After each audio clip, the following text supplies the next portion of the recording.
coming here today. We have a delightful group of presenters.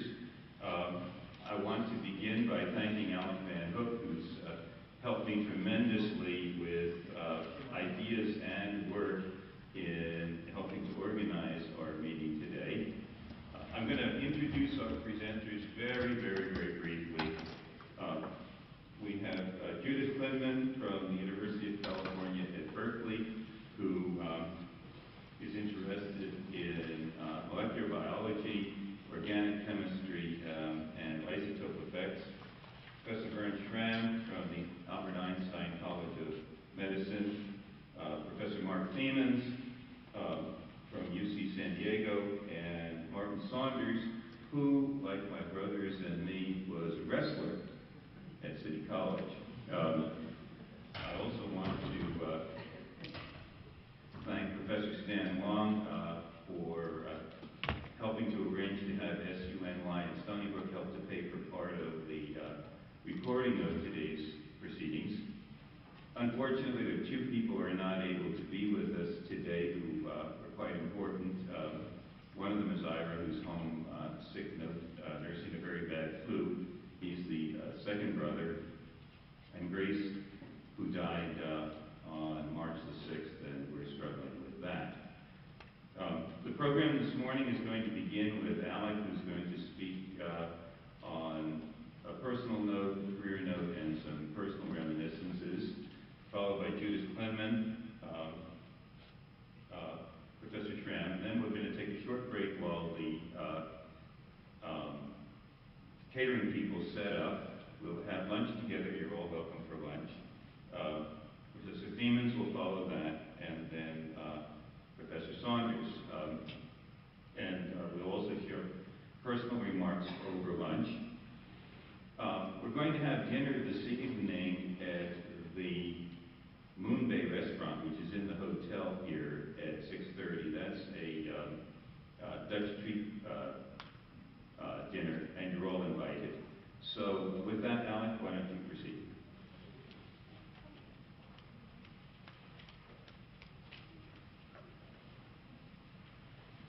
Thank you, David.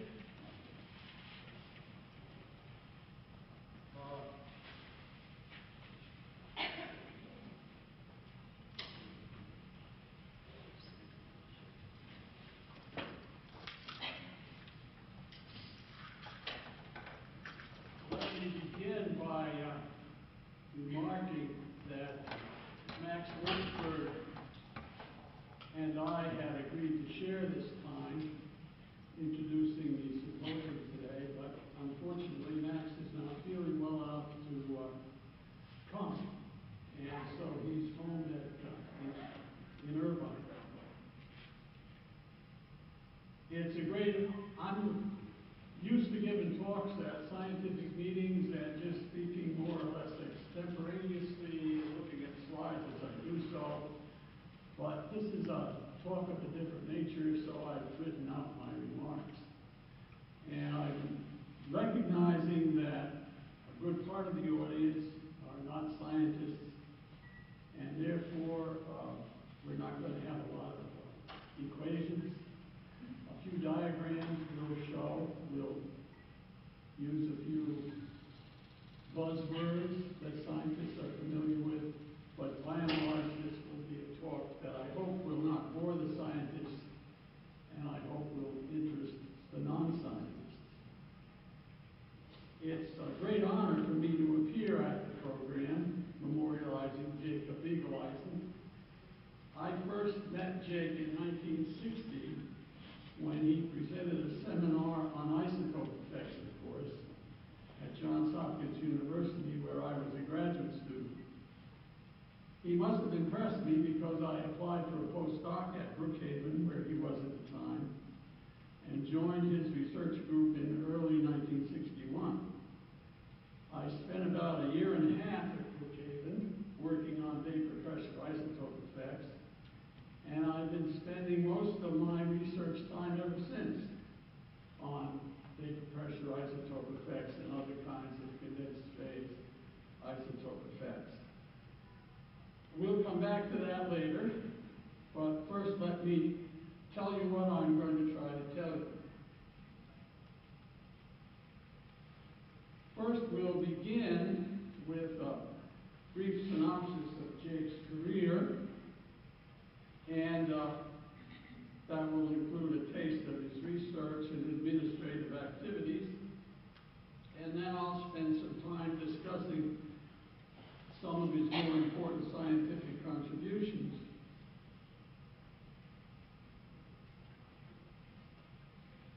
First and foremost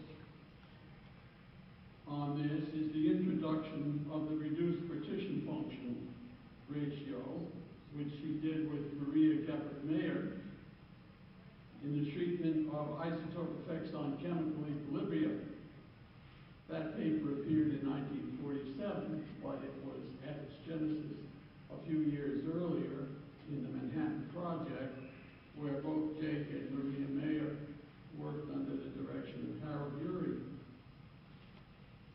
Then we'll talk about the extension of the RPFR, reduced partition function, to treat condensed phase isotope effects, especially vapor pressure isotope effects, and I'll probably spend a little too much time on that because that's what I've been working on for 45 years or more.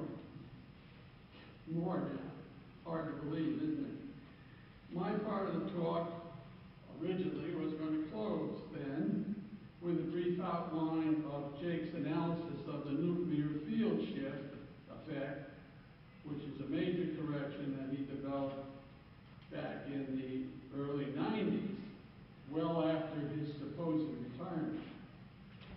Originally, Max was going to turn attention to the use of the Bigelheisen-Mayer approach to the treatment of kinetic isotope effects. Now that's going to be handled by the other speakers today, Judy Klinman and Martin Saunders and Vern Schramm. But I will say just a few words about it, hopefully paraphrasing what Max would have said, and recognizing that this application has been critical in the development of modern physical organic chemistry and enzyme biochemistry. It's been widely used there. The use of isotope effects to deduce details of reaction mechanisms and the structure and properties of the transition state has been enormously important. Max had then planned to close with remarks on Jake's methods to evaluate reduced partition function ratios using series expansions. A good part of this work was carried out with Taka Ishida as collaborator at Stony Brook, and Taka's in the room with us, fortunately. I won't talk in any detail about Bigelheisen's key role in the development of several really very important isotope separation processes over the past half-century or more, and these were fruits of his work with the Manhattan Project and his later consultantships at Oak Ridge and Los Alamos. Presumably, a lot of the details of this are still classified. Who knows? Not me.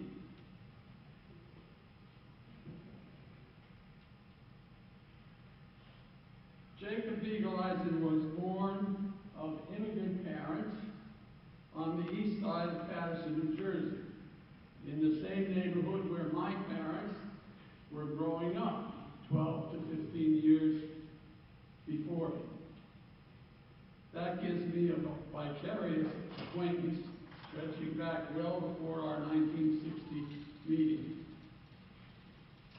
Jake took an A.B. in chemistry degree from NYU at the Heights in 1939, and encouraged by Harold Urey, he traveled to Washington State College, now Washington State University, to work with Otto Redlich.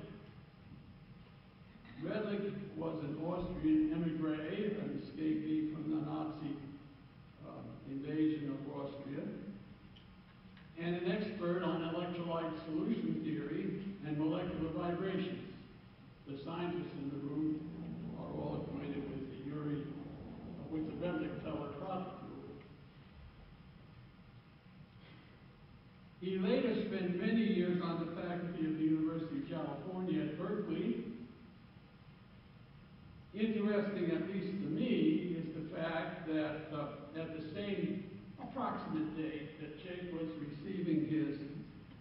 master's in science degree in Pullman, Washington, I was graduating from St. Mary's Kindergarten in Moscow, Idaho, about 15 miles down the road.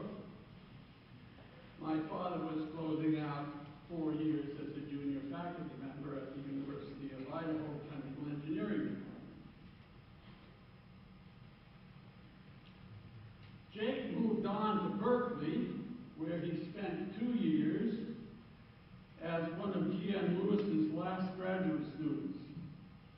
For those non-scientists in the room, I might remark that Lewis was the most prominent physical chemist of the first half of the 20th century in the United States.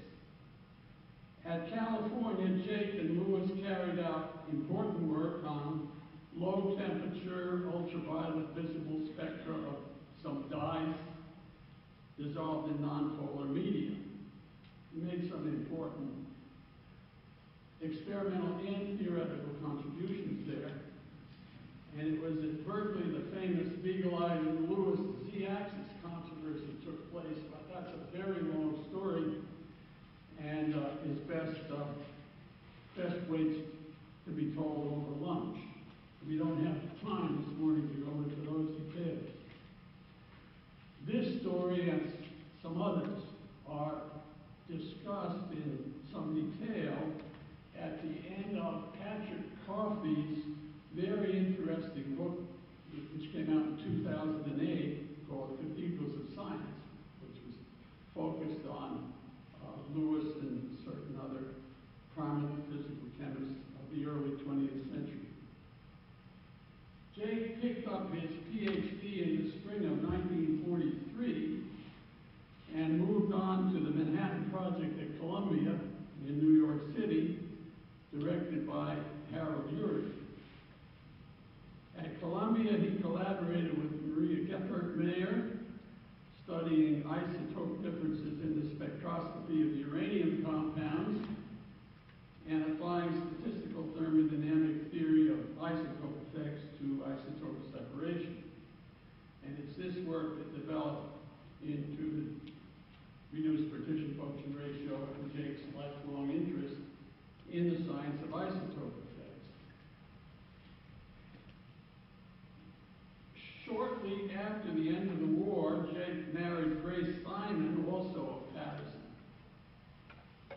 He accepted postdoctoral appointments at Ohio State and the University of Chicago successively. Although the University of Chicago, he was an independent fellow, not a postdoc.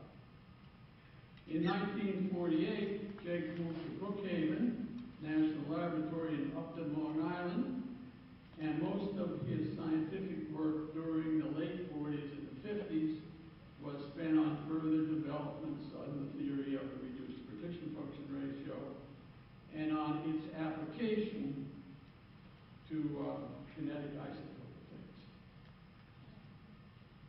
In the early 60s, Jake applied the Bigelheisen-Mayer approach to the theoretical understanding of condensed phase isotope effects, and at the same time developed an experimental program to measure vapor pressure isotope effects at high precision. I was involved in those measurements during 1961 and early 1962, together with Slobodan Ribnikar from Belgrade and Marvin Stern from Manhattan. I spent many hours in the laboratory at Upton, and as much time as I could spare, a block or two up the street from Jake's house, visiting one of his neighbors, Nancy Ashton, who soon thereafter changed her name to Van Hook. She's in the room with us now. At Brookhaven, Bigelheisen continued work on vapor pressure isotope effects and isotope separation. He became heavily involved in the design of the new Brookhaven chemistry building and engaged himself in numerous outside activities. As chair of the building committee,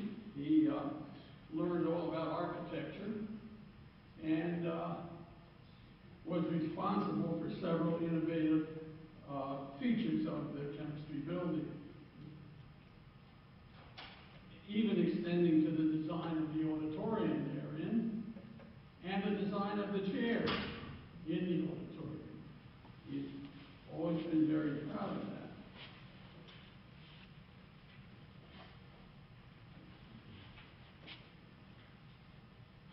Jake left BNL for the University of Rochester, where he was a professor 1968 and 78 and chair of the department from 70 to 75, and then moved on to the State University of New York at Stony Brook, 1978 to 79. At these institutions, he continued an active research program, but also took on administrative responsibilities. He was department chair at Rochester, 70 to 75, vice president for research and dean of the graduate school at Stony Brook, 78 to 80. He retired from Stony Brook in 1989, becoming distinguished professor emeritus, but continued working in isotope effects through the 90s and even into the 21st century, working out the then unexpected corrections to the Bigelheisen-Mayer approach, which we label the nuclear field shift correction. This slide includes an abbreviated list of honors. We don't have room for all the honors awarded to Bigelheisen. He was elected to the National Academy in 1966. He was a senior NSF Fellow and a Guggenheim Fellow abroad in 62, 63, and 74, 75.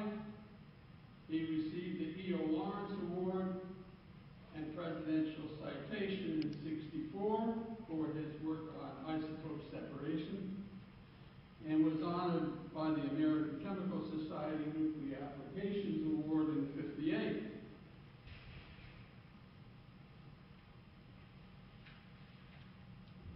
There's a few of his other professorships listed at the bottom. This slide lists some of Jake's outside or other activities. Important services on visiting committees and consultants to the national laboratories. He was instrumental in founding the Gordon Conference on isotope effects in 1954, 57 years ago. That conference continues to this day. In fact, it's scheduled for next February. And Vernon Anderson was in the room as the chair of this conference. It continues to encourage widespread communication between scientists in very different disciplines who share common interest in isotope effects. Jake was appointed to the Gordon Conference Board of Trustees. For those of you who are not scientists, there are just a large number of Gordon Conferences now. Maybe 50, maybe more than 50. And they're held at various locations around the world. And they are very important in stimulating informal and formal discussions between scientists interested in a particular field. They're very, very useful conferences. Jake was the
had many a battle with him as a reviewer or a reviewee, more often the latter than the former. On those occasions, he always identified himself and presented his arguments objectively, albeit forcefully. He was invariably careful to protect his own scientific interests, but he was fair to the interests of the reviewee. Early in his career, Jake had suffered considerable prejudice, especially when applying to certain Ivy League graduate schools at the time he left NYU with his BS. Those schools at the time practiced a quota system. And it was this which sent him off to his benefit to Washington State. And he was ever grateful to Harold Urey's role in that move. Harold Urey was instrumental in pushing him to that decision. Later on, he very much regretted the shameful policies which restricted Maria Mayer, his colleague, to the role of a volunteer research associate at Johns Hopkins in the late 30s and Columbia in the early 40s. Several times he pointed out to me in conversation that Maria's experience called attention to the shameful policies in U.S. academia, which then severely limited opportunities for women. And I know that in late life he was grateful for the progress which has occurred in both areas. The policies against women and the policies on against people with Jewish religion, but was ever looking for more progress. Now, as promised, I'll turn attention to the science. Here we have a photograph of Jake as a young man and Maria Mayer as a young woman. Contemporary photos of the 1947 BigelheisenSBU paper, and a copy of the title page, and the abstract, which is genuinely an abstract. If you go to the Journal of Chemical Physics these days, many abstracts are, well, I want to say half as long as the paper runs. Sometimes they give you that impression.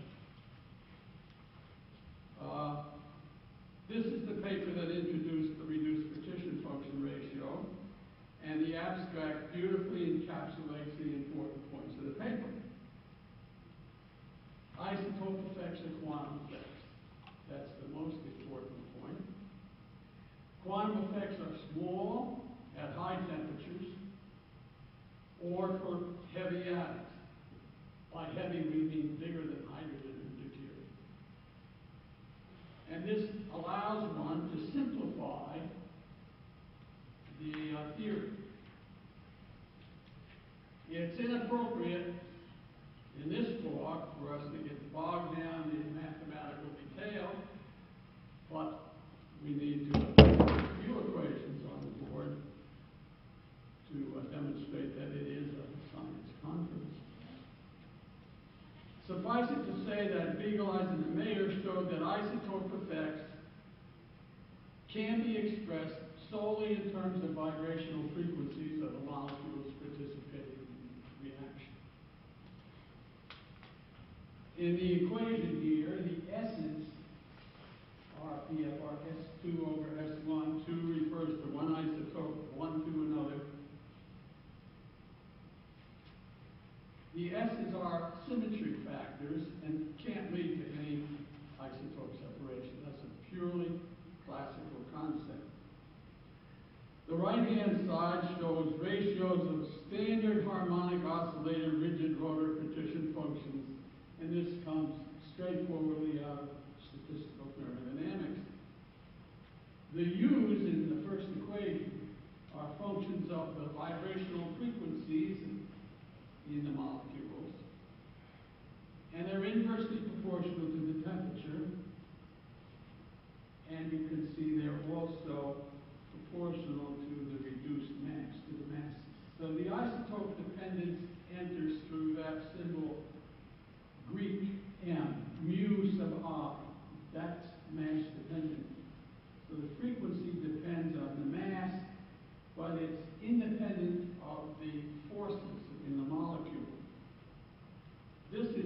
very important result. It means that isotope separation factors and isotope effects on equilibrium constants can be calculated straightforwardly from spectroscopy. And this has important practical connotations. Commenting on this paper on its 50th anniversary, Wolfsberg wrote, and I paraphrase, the quantum effect on the isotope partition function ratio can be expressed in terms of the normal mode vibrational frequency. This permits one to assess the contribution of each frequency to an isotope effect. For any given molecule, the frequencies can be expressed in terms of atomic masses and mass distributions and a set of underlined, boldface type, isotope-independent, closed, bold type, force constants. The isotope effect is thus a direct measure of the differences in force constants at the position of isotope separation, isotope substitution. And it's this direct relationship of isotope effects to force constant changes, which is of great importance and has led to the success of the Beagle-Eisenmeyer approach. So, as we go on down through there, at high temperatures, everything simplifies and one gets a very simple result. The square of the frequency divided by 24, 1 plus the square of the frequency divided by 24, expresses the isotope effect directly if the temperature is high enough. As an example, here's a calculation which appeared in the original paper, which shows the isotope separation factor, the equilibrium constant for isotope exchange between hydrogen and deuterium and hydrogen iodide or deuteroiodide, as a function of temperature. The limiting law, high temperature law, is shown as a straight line. The complete equation, which is that more complicated equation to the top of the last slide, is plotted out as the series of dots. And these theoretical predictions are in excellent agreement with the experimental measurements. I could go on and show you figure after figure, table after table, comparing calculated and experimental isotope fractionation factors, but I'm going to leave that for the other speakers and move on.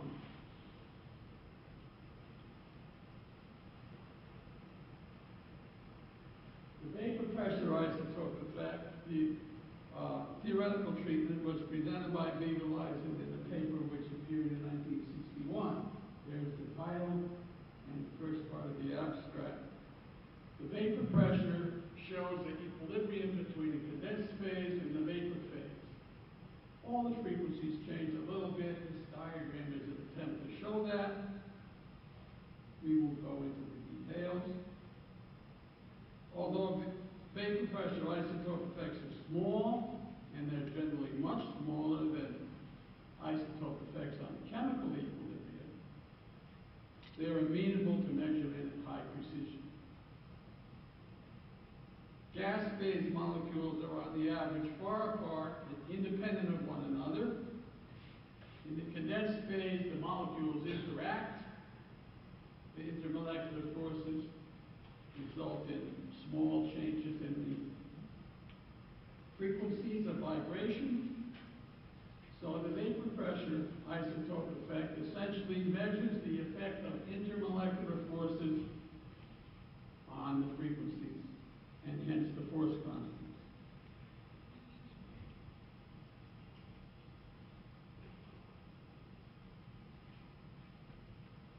The result can be complicated because the intermolecular forces can cause the frequencies either to shift down in value, which we call a redshift, or up in value, and the vapor pressures are affected thereby. They can be complicated, but these complications can be worked out, and they offer important clues about intermolecular forces. slide shows molecules whose vapor pressure isotope effects were studied by the BigelheisenSBU group. We have the rare gases, the number of hydrocarbons, and some other molecules. When I joined Jake in early 1961, together with Ribnikar and Stern, we studied vapor pressure isotope effects of deuterated ethylene, C2H4. This proved to be, and I apologize for the fact that the 2 and the 4 and the 4 here have not been properly subscripted. This proved to be an excellent model situation, and Jake returned to it in 1963, 68, 70, and 77. This slide shows a comparison between the experiments, which are the points, and the theory, which are the lines. And as you can see, the agreement is quantitative. The theory is working very well. The calculated results are based on an isotope-independent force field, and they're completely consistent with the spectroscopic information. For the liquids, you'll notice the vapor pressure isotope effects are inverse. The heavier molecules have the higher vapor pressure, and they show a marked temperature dependence. There's an abrupt discontinuity at the freezing points. Remember, temperature is going this way, so the solids are shown to the left of the diagram, and the liquids to the right.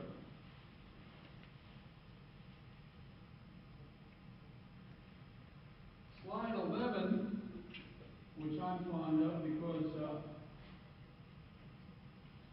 I participated in those measurements, and that's my handwriting on the graph, compares the vapor pressures of C2H4 and trans and cis C2H2D2. By the way, we're not measuring the vapor pressure differences with these lines on the graph paper. We had a very sophisticated way of doing that. That was just to give you an idea. You'll notice these molecules are different only in the position of substitution of the deuterium. So they're geometric isomers. And the first order BigelheisenSBU theory would predict that these should all have the same vapor pressure. The fact they have different vapor pressures is a second order effect, which is also predicted by the theory, the order of the vapor pressures, and the experiment and theory of the experiment and the theoretical predictions are in good agreement. The now outdated experimental technique involves mercury manometry, and there's enough mercury pictured in that slide to make a lot of trouble now these days. In 1960, mercury was not poisonous. As time has gone on, mercury has gotten more and more poisonous. Now you can't even have a thermometer, a mercury thermometer, measure your kid's temperature. Should he or she be good? But back then, physics and chemists were rather callous in the use of mercury. However, Jake lived to be 91, and I'm still walking along, and there are many other physical chemists who have been exposed to mercury, who are still with us.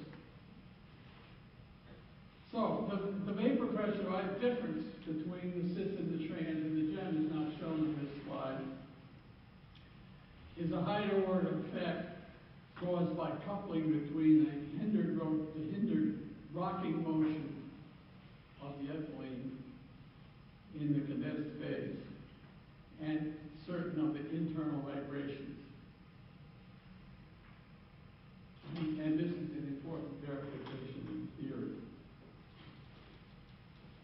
Jake made very careful measurements of rare gas isotope effects and solutions of rare gases, one in the other, in 1960, 70, 72, 77, 2002, and 2003, experimental theory. Neon, argon, krypton, xenon. This slide shows recent results comparing theoretical calculations and experiments. And this is a theory which extends over all the rare gases with using a single Leonard-Jones type master equation. The theory and experiment have very good agreement and extend over more than 300 magnitude. You'll notice this single point deviates. One has to recognize the experiment here says the isotope effect is only 1 part in 10,000. 1 times 10 to the minus 4. So the experimental measurement at that point is extremely difficult. And the root mean square error is not shown in it, but it would be rather large because that's a very, very difficult measurement to make. Jake's works, which we've summarized here on condensed phase isotope effects, have stimulated work in many laboratories, notably those located in Hungary, Gabor Jancho, Portugal, L.P. Ravello, Poland, Jurek Shedlowski, and Tennessee. That's me. In Tennessee, our work has involved measurements on many different condensed phase isotope effects in aqueous and non-aqueous systems and in solutions, including polymer solutions of isotopes, one and the other. Although in first approximation you'd expect a solution of 2 or more isotopes, one in the other, like argon 36 dissolved in argon 40, or deuterated benzene dissolved in normal proteobenzene, to be an ideal solution. In fact, to be the example par excellence of an ideal solution. Such is not the case. Significant excess free energies, volumes, heats of mixing have been measured in solutions of helium isotope effects, heliums, methane and deuteromethane, benzene and deuterobenzene, argon 36, argon 40, etc. In solutions of polybutadiene and deuterobutadiene or polystyrene and deuterated polystyrene, the effects are cumulative and large enough, if the polymer chain is long enough, to cause phase separation. So you can make a deuterated polystyrene which will not dissolve in normal polystyrene because the excess isotope effect is large enough to prohibit solution.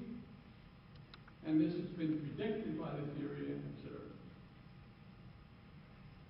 And that involves a somewhat straightforward extension of the BigelheisenSBU theory.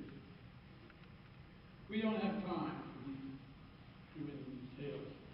Here is a slide which refers to the nuclear field shift. And this is an important late contribution of Jake. In the 1980s, Fuji and co-workers, these are Japanese people involved in the Japanese power industry, and they're having their trouble these days, as we all know. But they reported anomalies in the chromatographic separation factors of uranium-238 and the other uranium isotopes. 232, 233, 234, 235, 236, etc. Here we have a plot of the separation coefficient for the different pairs, plotted against mass number. And we productively, long after his official retirement, recognized this was a correction arising from a shift in electronic energy states in the atom or the molecule due to a perturbation of the bonding electrons with a high charge density at the nucleus. Uranium has a little tiny nucleus with a very high charge, so there's a very strong electron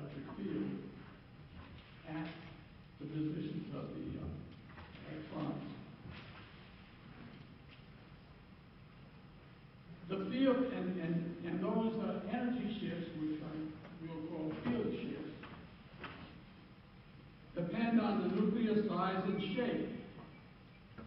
And they're only important for atoms of high atomic weight. So if you're talking about carbon atoms, as we have been up till now, or hydrogen atoms or deuterium atoms, these nuclear effects are unimportant. Since the electron is bound more strongly to the smaller nucleus, which is the lighter one, has fewer neutrons, with its higher charge density, the ground state of the heavier isotopomer will lie higher than the one for the lighter isotopomer. You don't have to memorize that. This is opposite to the ordering of the zero-point energy effect associated with molecular vibration. And the new calculated values are shown on the slide. And they're in excellent agreement with the experiment. These separation factors are quite small. And the experiments were difficult to perform. Now, at this time, I plan to turn things over to Max Wolfsberg, who is going to talk about kinetic isotope effects. And basically, the Bigelheisen-Mayer model, as opposed to kinetic isotope effects, treats the kinetics of a reaction in terms of a pseudo-equilibrium using the Eyring theory, for those of you who are non-scientists. And one talks about a pseudo-equilibrium between the transition state up at the top and the reactant molecules down at the bottom. And if one makes a model of how that transition state should look, what the forces are in the transition state, calculate an equilibrium constant and an isotope effect on the equilibrium constant, and then applies a correction to the fact that quantum mechanically the reaction does not have to go over the top of this energy barrier. Some fraction can tunnel through the barrier. Just gee whiz here on the other side. And there are ways to make those calculations, to make those corrections. And I think that Professor Clinton will talk about some of this morning. At any rate, the theory can be formulated, and one can, by studying the experimental measured isotope effects, one can learn something about the structure and the forces in the transition state, and therefore learn a lot about how a reaction is occurring. And this is a very, very important part of isotope effects.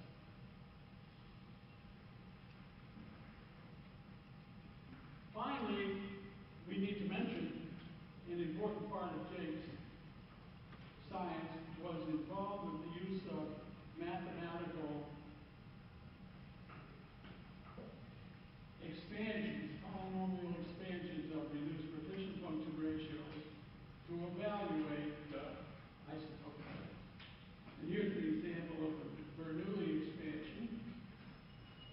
The B's are Bernoulli numbers. That's a standard mathematical expansion. And the sum over the subscript I refers to frequencies. The first term we've already seen, that's the 1/24 law. The higher order terms provide corrections to the first order theory. The physical origin of the isotope effects is straightforwardly expressed. And there are many, many other expansions using Chebyshev polynomials and other kinds of polynomials. And if you want to learn about that, you need to talk over lunch with Takashita, who was intimately involved in the development of this part of Jake's science. And there are, I guess, 10 or 15 papers on this approach to isotope theory.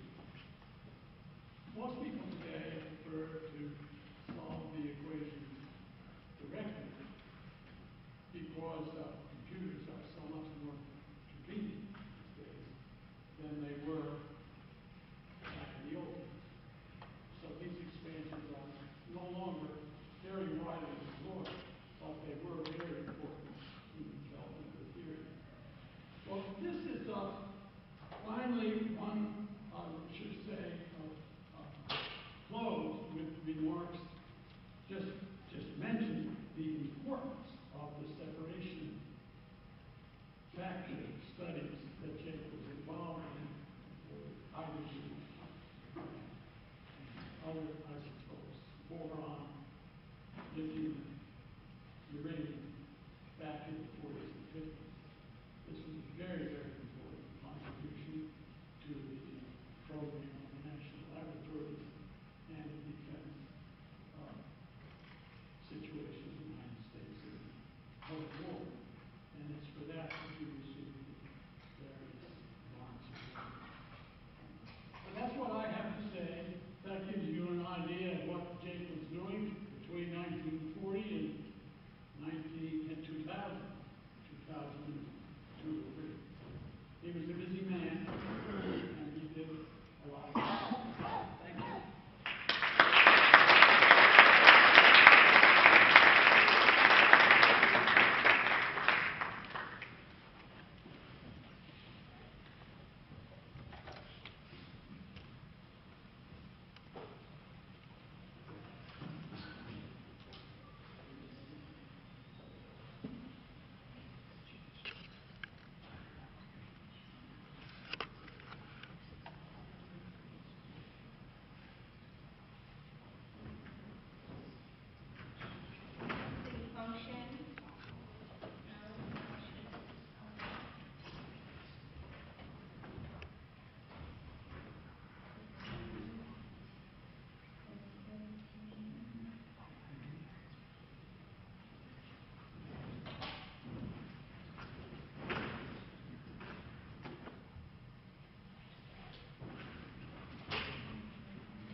My memories of Jake go back to the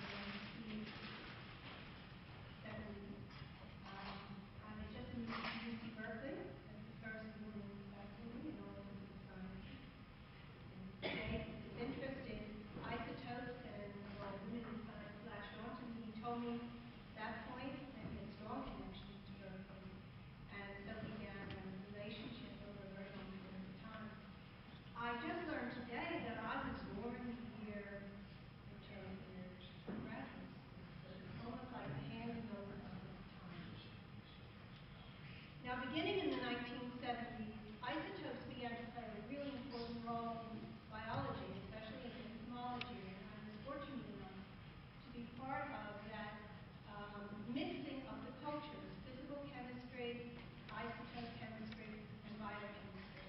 And it generated a really robust community that still exists to this day. So this is my tribute to Jake. Now, enzymes are one of the three classes of macromolecules in biology. There's nucleic acids, proteins, and lipids. And it's a very important subclass of proteins. And for those of you who are not scientists, I'll introduce you to this question of why study. Well, you don't mind. You're cool with that, but you talk. Okay.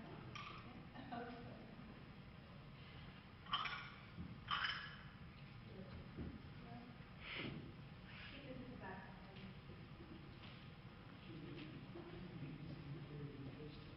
But stand at least.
So I guess I wasn't projecting well enough. That's better. I don't have to speak at the top of my voice, which will then disappear halfway through the talk.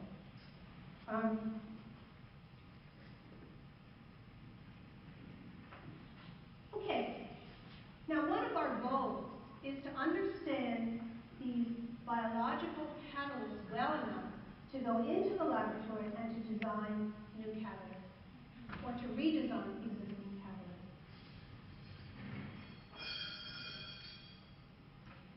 Now, another great man in science, Linus Pauling, entered into the fray quite early, and he was interested in the relationship between structure and function.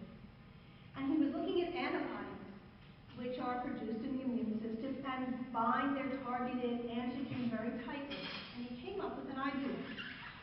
And the idea was that enzymes could be conceptualized perhaps in the same way as an antibody-antigen interaction. That is, what if enzymes were folded and designed in such a way that they were especially complementary, not to the ground state, the substrate of the reaction, but the activated complex or the transition state. And so this led to the idea of transition state stabilization. Now this is 1948, this is 2011. This idea caught on and really drove the field of enzymology for many, many decades, until quite recently. And I think what I'm going to tell you about today is the way in which isotopes have led us away from this very simple idea into more realistic and physical, chemical ideas of how enzymes work. But this is just a little diagram to restate Paulink's hypothesis. And it just shows you that a reaction can take place in solution, that's called K-uncat, or it can take place on the enzyme, that's after the substrate binds to the enzyme, that's called K-cat.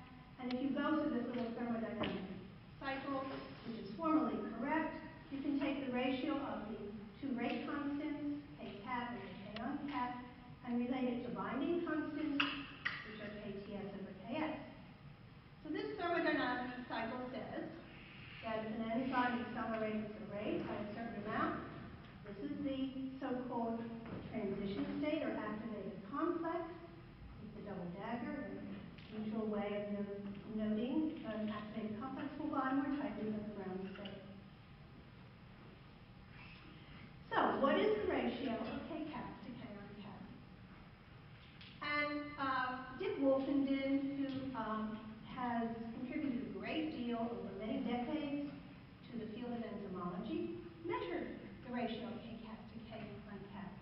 And he took a simple substrate and he put it in water, so this is without the enzyme, this is the uncatalyzed rate. He sealed the tube up and he heated it. And he waited a long time. And then he measured the comparable enzyme reaction. And all the enzymes are up here, they're very fast, and they're very similar to one another. And if you think about it, for a cell to function, each enzyme has to work at about the same rate, or things would get really out of balance. But the uncatalyzed reaction is down here, and they vary all over the place. And if you go from the bottom of one line to the top, what you see is that the ratio can be as small as 10 to the 10, but as large as 10 to the 20 to 10 to the 25. That's a very large number. And I like to once again tell my students, that's the number of stars in the universe. That's a big range, acceleration. So now the prediction would be that the ratio of the transition state analog to the ground state substrate might be in the same range. And I think some of the most impressive work in this area has been done by Ray Schramm, who's going to follow me on the program, who has designed molecules that do indeed show very tight binding to enzymes, and these molecules are designed to resemble the activated complex rather than the ground state. And this is one of his examples where he's looking at the binding of this INMGP to hypoxanthine guanine phosphoribosyltransferase transferase. The actual enzyme is not important. This is a crystal structure. Every dashed line shows an interaction between the enzyme and the bound substrate analog or pyrophosphate. And this analog binds in the picomolar range, very tight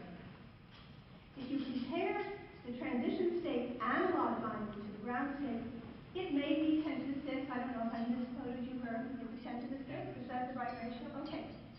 So here we have a success story. We have an analog that binds 10 to the 6th fold more tightly than the ground state. But in no instance do we get anywhere near 10 to the 20 fold.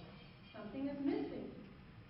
And in the last decade, there's been a lot of recognition of the fact that so much of what dominated the early studies in biochemistry were influenced by X-ray crystallography.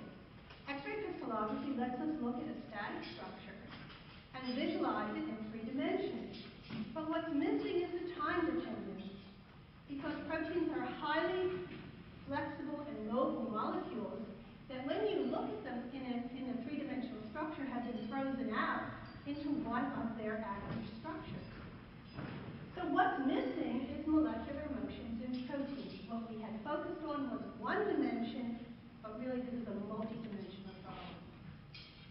Now the types of motions that we think about in chemistry go all the way from femtosecond, which are the force constants for stretching and bending that Alice was talking about, out to millisecond or second.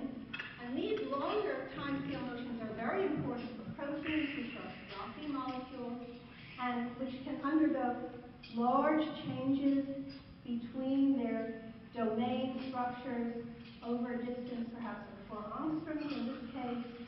And as we move along, we have smaller changes in structure, and we go to shorter time. These are what we call global motion, from millisecond perhaps to nanosecond.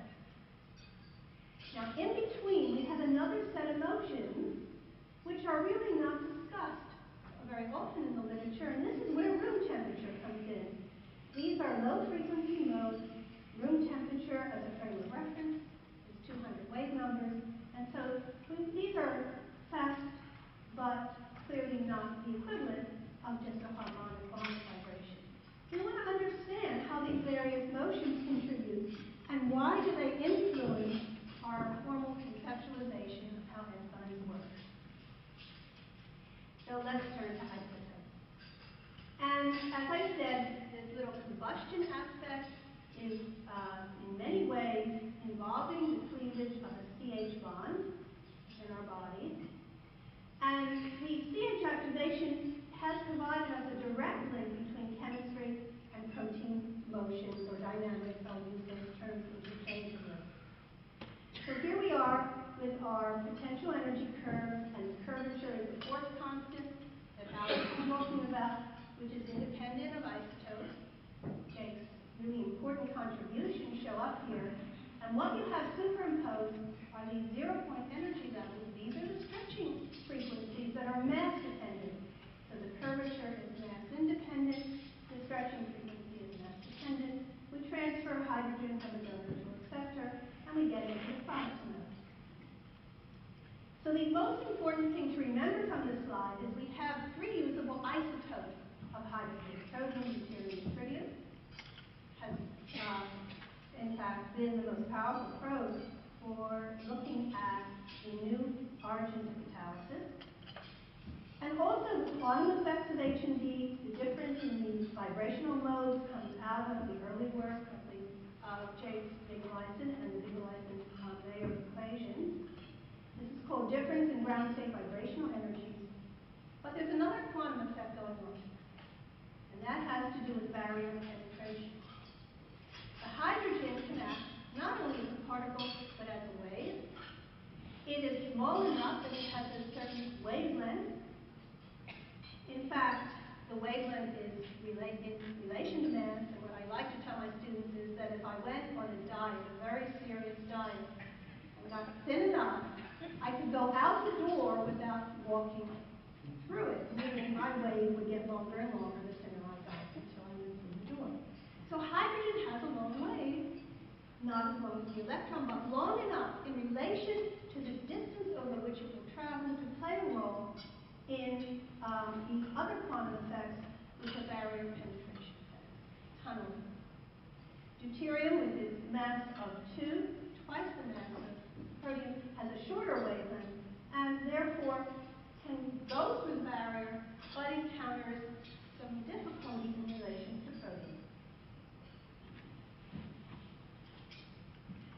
Now, some of the seminal publications by Jake are here.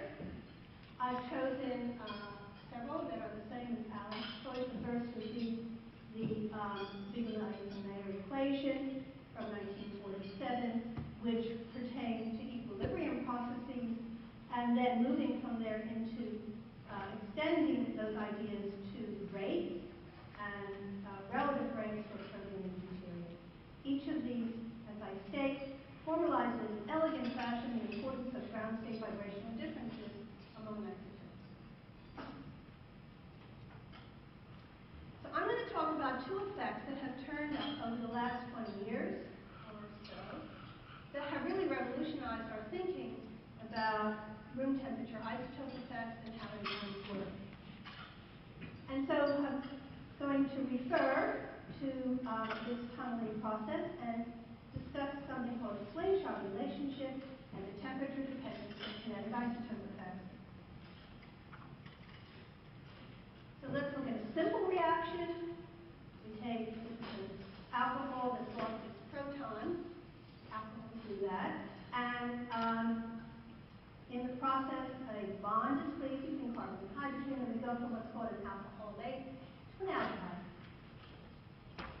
And we can label the hydrogen with tritium or deuterium, and it's useful to consider these pairs of molecules where we have protium and tritium on the top, or deuterium and tritium on the bottom. So we're looking at pairs of isotopes. Enzymes are highly regio and stereospecific, and so on an enzyme, even though these two positions can't be distinguished in solution, the enzyme will distinguish the primary from the secondary position, cleave the primary and the secondary hydrogen is left behind in the product. And you can compare the ratio of H to T or D to T. And then you can compare the ratio of ratios, what is the KD over KT in relation to the KH over KT. Now, from the work of Jake and people who followed in his footsteps, especially Gardner Swain. I was told the other night that Gardner and Jake would often have discussions at the isotopes meeting, and he called Gardner. Anyway, I never really knew Gardner Swain, but the idea that Gardner developed was as follows. If in fact we have these different vibrational levels superimposed for the different isotopes, all dependent on mass, because the force constant is the same, and we're going through a classical transition state, we can predict the relative rate at which protium, deuterium, and tritium will react. It's just determined by these different levels in the potential energy well. And so we can actually calculate what that exponent would be. Now, in fact, Bill Saunders is in the audience. Actually, he should be referenced here as well. What was recognized with time was that if, in fact, tunneling begins to occur, and in the early days it was thought that tunneling would only occur near the top of the barrier, where the barrier got very thin, there would be a mass dependence on what's called barrier penetration. So let's follow this. Here's the protium. It comes up, it wants to get to the top of the barrier, but it's so skinny up near the top, and the wavelength is long enough, it starts to just slip through the barrier. It doesn't have to get all the way to the top. Deuterium is heavier and has to go further up, and tritium, because the mass is 3, gets close to the classical barrier. And so what's happening is protium is slipping through below deuterium and tritium. That's the tunnel effect in chemistry that was really promoted by Bell, who wrote a book in 1980, and has been used by Bill Saunders as well, leading to the prediction that if protium is tunneling more than deuterium, then this value will get inflated in relation to this value, and the exponent that is needed to fit the data will be larger than 3.3. Now, here are some early data that were published.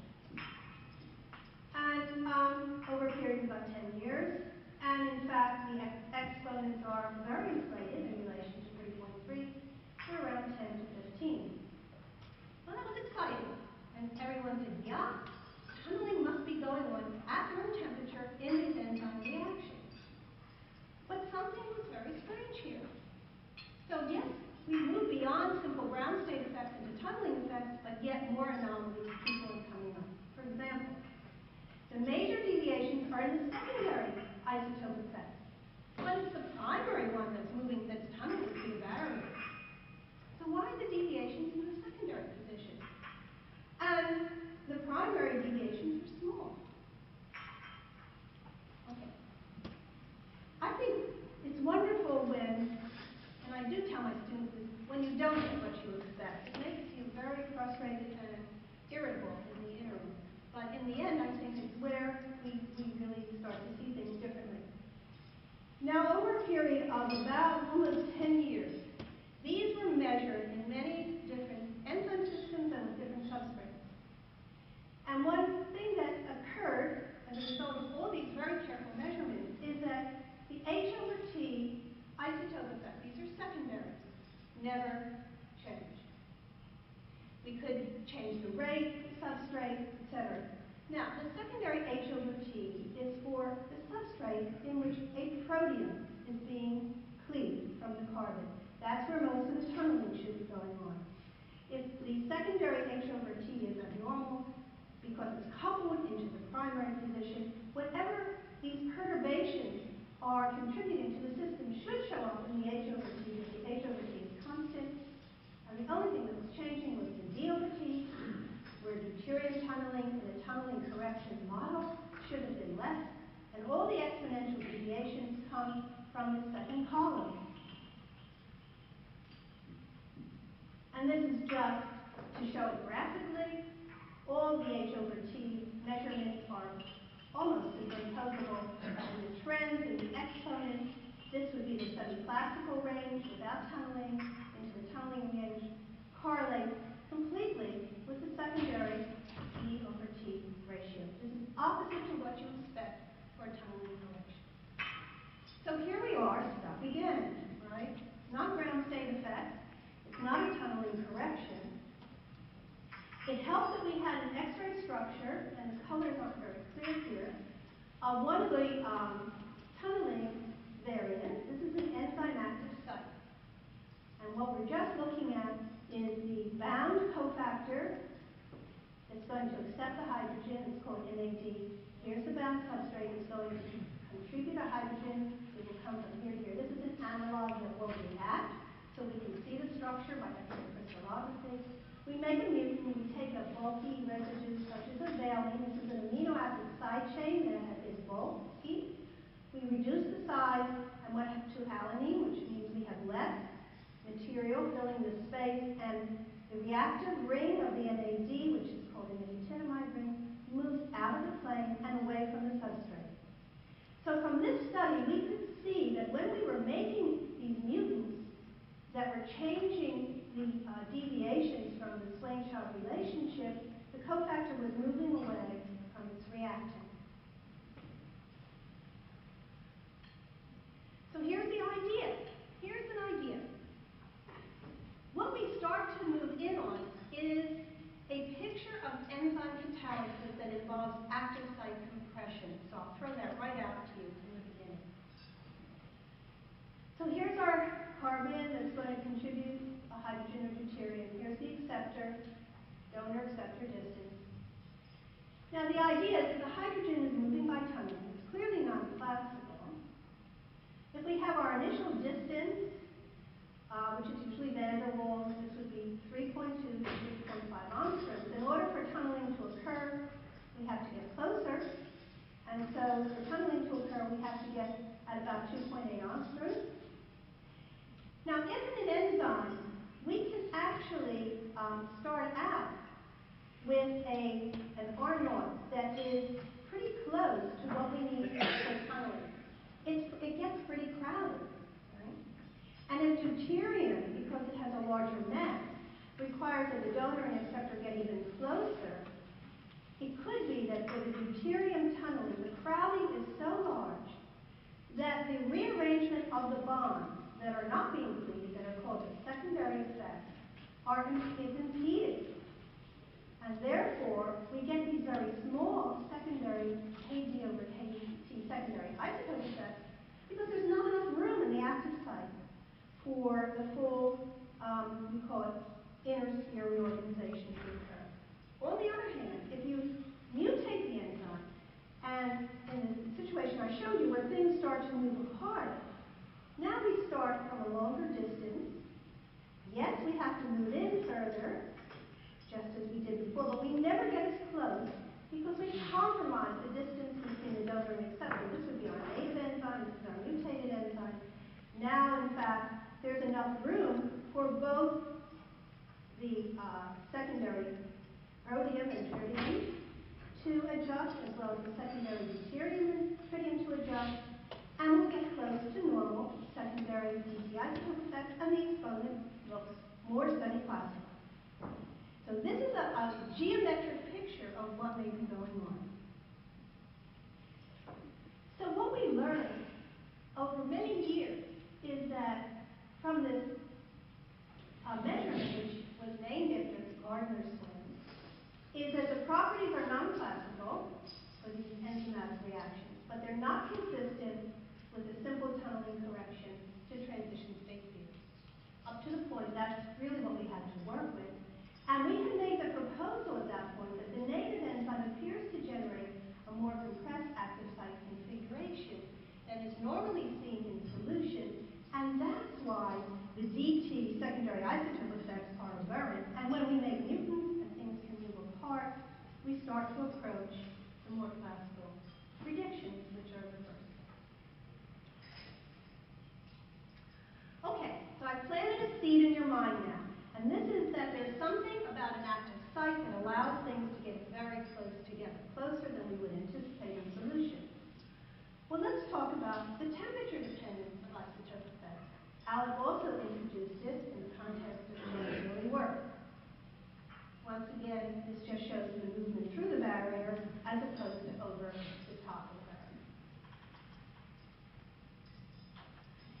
Now, as we heard from Alec, when you go to very high temperature, so these are just plots of the natural logarithm rate versus whatever temperature, and this is the very high temperature regime. As we go to very high temperatures, those ground state vibrational levels that we saw in the previous slide and earlier get closer and closer together. So as you raise the temperature and go to excited vibrational modes, the spacing between the light and heavy isotopes begin to disappear. And in the limit of very high temperature, you expect the differences to essentially go away, and we extrapolate back onto this line to a value that's called A, an Arrhenius prefactor, and there's no difference between H and D. This would be the semi-classical effect based on just the ground state vibrational differences. And that would come from Jake's work. If we then go into the tunnel effect, what happens with tunneling? Tunneling is mass dependent. Here's the tunneling for D. We'll just leave that alone for now. And let hydrogen, protein tunnel quite a bit, so this slope gets more shallow. These lines start to cross. And it was shown theoretically and experimentally that if you go back now to infinite temperature, the lines cross. And in fact, the D line intercepts the y-axis above the H line. And we get this prediction of these ratios of A proteum over A deuterium being less than 1. And it has to do with differences in slopes. The slope of the D in this extreme example would stay the same. The slope in the H line would come down because we can get to product through the barrier and there's not as much of an activation, and we have a different prediction. But what do we see? Once again, over many years, and this is starting in 1999 and up to the present time now, we get a much different observation most of the time. Which is, if we look at the temperature dependence of the chaos, it's not semi-classical, and it doesn't resemble a tunnel correction. In fact, it looks like there's very little difference in the energy of activation for the proteum and the deuterium. So this is an observation where AH over AD is greater than 1. The previous slide showed you either it should be 1 or less than 1. So here we are again with the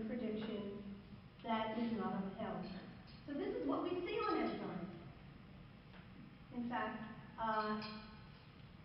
within the temperature range, mind you, enzymes can only be interrogated within a particular temperature range. Within the temperature range that we can look, the slopes are essentially the same, so that there's no difference in activation energy between the light and heavy isotope. How can that be? And this is largely unprecedented in the chemical literature. There's some evidence for it, but very little. Let me just impress upon you how bizarre this is.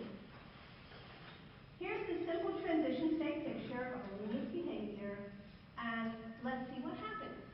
This is a line, this is our high temperature regime. This would be the sort of thing Jake was talking about, where as you go to high temperature, the difference between H, D, and T will all converge at a single point on the y-axis.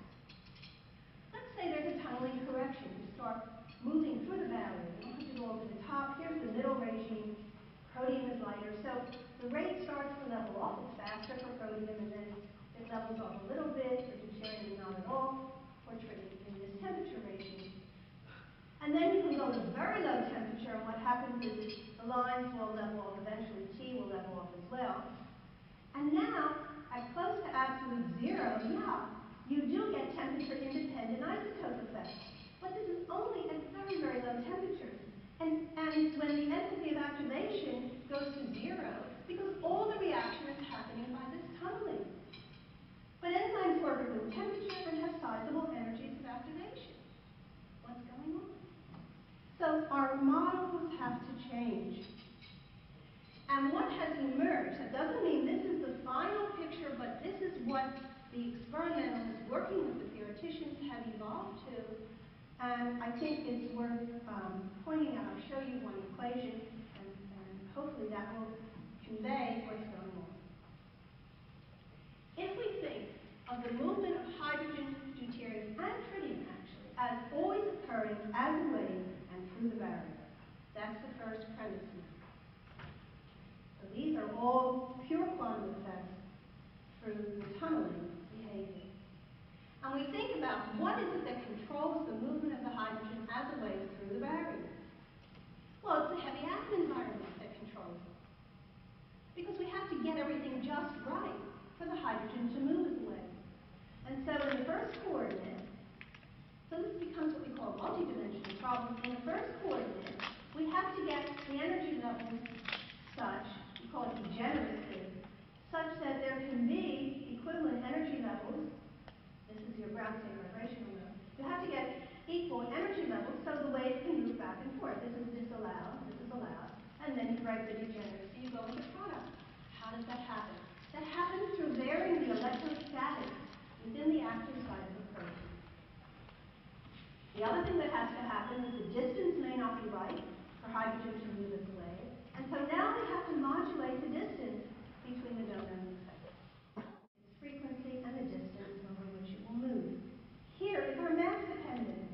The mass dependence that Jake first spoke about in his early papers shows up now in this Frank-Condon term, which is a wave function overlap term. It's very different from the stretching, ground state stretching mode. Now, this is mass dependent but temperature independent. So we've got these two exponentials, temperature dependent, mass independent, temperature independent, that you'll see can give us these parallel lines. But when things aren't absolutely optimal, we have to take into account the distance sampling coordinates, and this is going to allow the donor and acceptor transiently to move closer together, and this is going to be mass dependent, because deuterium tries to get closer than protium, and also temperature dependent, because you have to put in energy to get the donor and acceptor distances to change. So, when hydrogen transfer is fully quantum mechanical, we can easily explain both temperature independent and temperature dependent KIUs. This is the one that we addressed halfway through this presentation, where this is what we have been seeing over and over again in enzymes. It's the situation where, in fact, we don't need much distance sampling. The distance is already optimized for hydrogen transfer. And in fact, the implication is that the donor and acceptor are already at about 2.8 angstroms. We don't need to adjust the distance very much. If we make mutants or conversion conditions, non-optimal conditions. We often see the graph on the left go into the graph on the right in many, many conditions where this interconversion occurs. But this is considered a non-optimal condition where now we have to introduce some of this distance into the data. So here's what the equation will predict. So when there's no distance sampling, we can actually see equal energies of activation for the heavy and light isotope. Now, since van der Waals is 3.2 to 3.5 angstroms, heavy atom to heavy atom, yet tunneling requires something in the range of 2.7 to 2.8 angstroms. Once again, this idea of compression comes in. What aspect of protein structure dynamics allows the achievement of close tunneling geometry? What is it about proteins that allows us to get these compressed conditions? Now, I've been going for a long time, but I don't know how much. I think I should probably be finishing up. Take as long as you want. Well, now, you don't mean that. My talk is in modules. I think I'll talk about one more module and then try to tie it together. What I wanted to do was build a case for you. What I've done up to this point is show you how we progressed from the simple ground state stretching model to a tunneling through the barrier model, and how enzymes show many aberrant behaviors that imply active site compression and this transient achievement of these very close distances. So let me spend a little bit more time talking about how in the world do enzymes do that. Now, we have chosen to work with thermophilic proteins. A thermophile, if you've ever been to Yellowstone National Park and seen the geysers, there are organisms that live at close to 100 degrees. And that means that they're robust. They last for a long time even if you heat them up. Most proteins, you cook an egg, you watch the proteins in nature. So these are systems that allow us to look over a larger temperature regime with a protein that would normally occur. And I have two systems here. One is the alcohol dehydrogenase again, where we transfer a hydride from alcohol to this cofactor NAD. And the second one is where we're transferring a hydride from a reduced cofactor to this C double bond N. I'm just going to talk briefly about the high temperature alcohol dehydrogenase. Now, in order to give you a sense of these are protein molecules, and this is a protein that exists with 4 units that aggregate into a tetramer, and they're different colors: navy, cyan, pea green, red. Colors are very weird on the computer. And there are metal ions in these proteins, so this is all protein backbone. These are metal ions away from the active site. These are active site metals. These are zinc ions. So it's a tetramer, and 148 kilodaltons, very large molecules. They have 2 zincs, as I've already told you. The region in the middle is where the subunits come together, and the cofactor binds in these regions, and the substrate's over here. So these are separate domains where either the cofactor or the substrate lie. Now, we had an observation published in '99, and Cohen's postdoc in my lab was first author. And by the way, sends his apologies. He was very fond of Jake and regrets that he could not be here. So here we see that we're just plotting, this is Vmax, the log of the rate constant versus 1 over G. Here's the proteome line, here's the material line. Now, this was an astonishing observation at the time. We didn't understand it because the lines were parallel above 30 degrees, and they broke below 30 degrees. The isotope effect showed no temperature dependence in the high temperature regime, which is where the enzyme normally functions, and the isotope effect became very temperature dependent below 30 degrees. So just by varying the temperature, we could see this transition take place. Now, the thing we needed to do was to try to link the motion of the protein to the change in behavior. The idea was it was the heavy atom motions that were different, and that's why the KIUN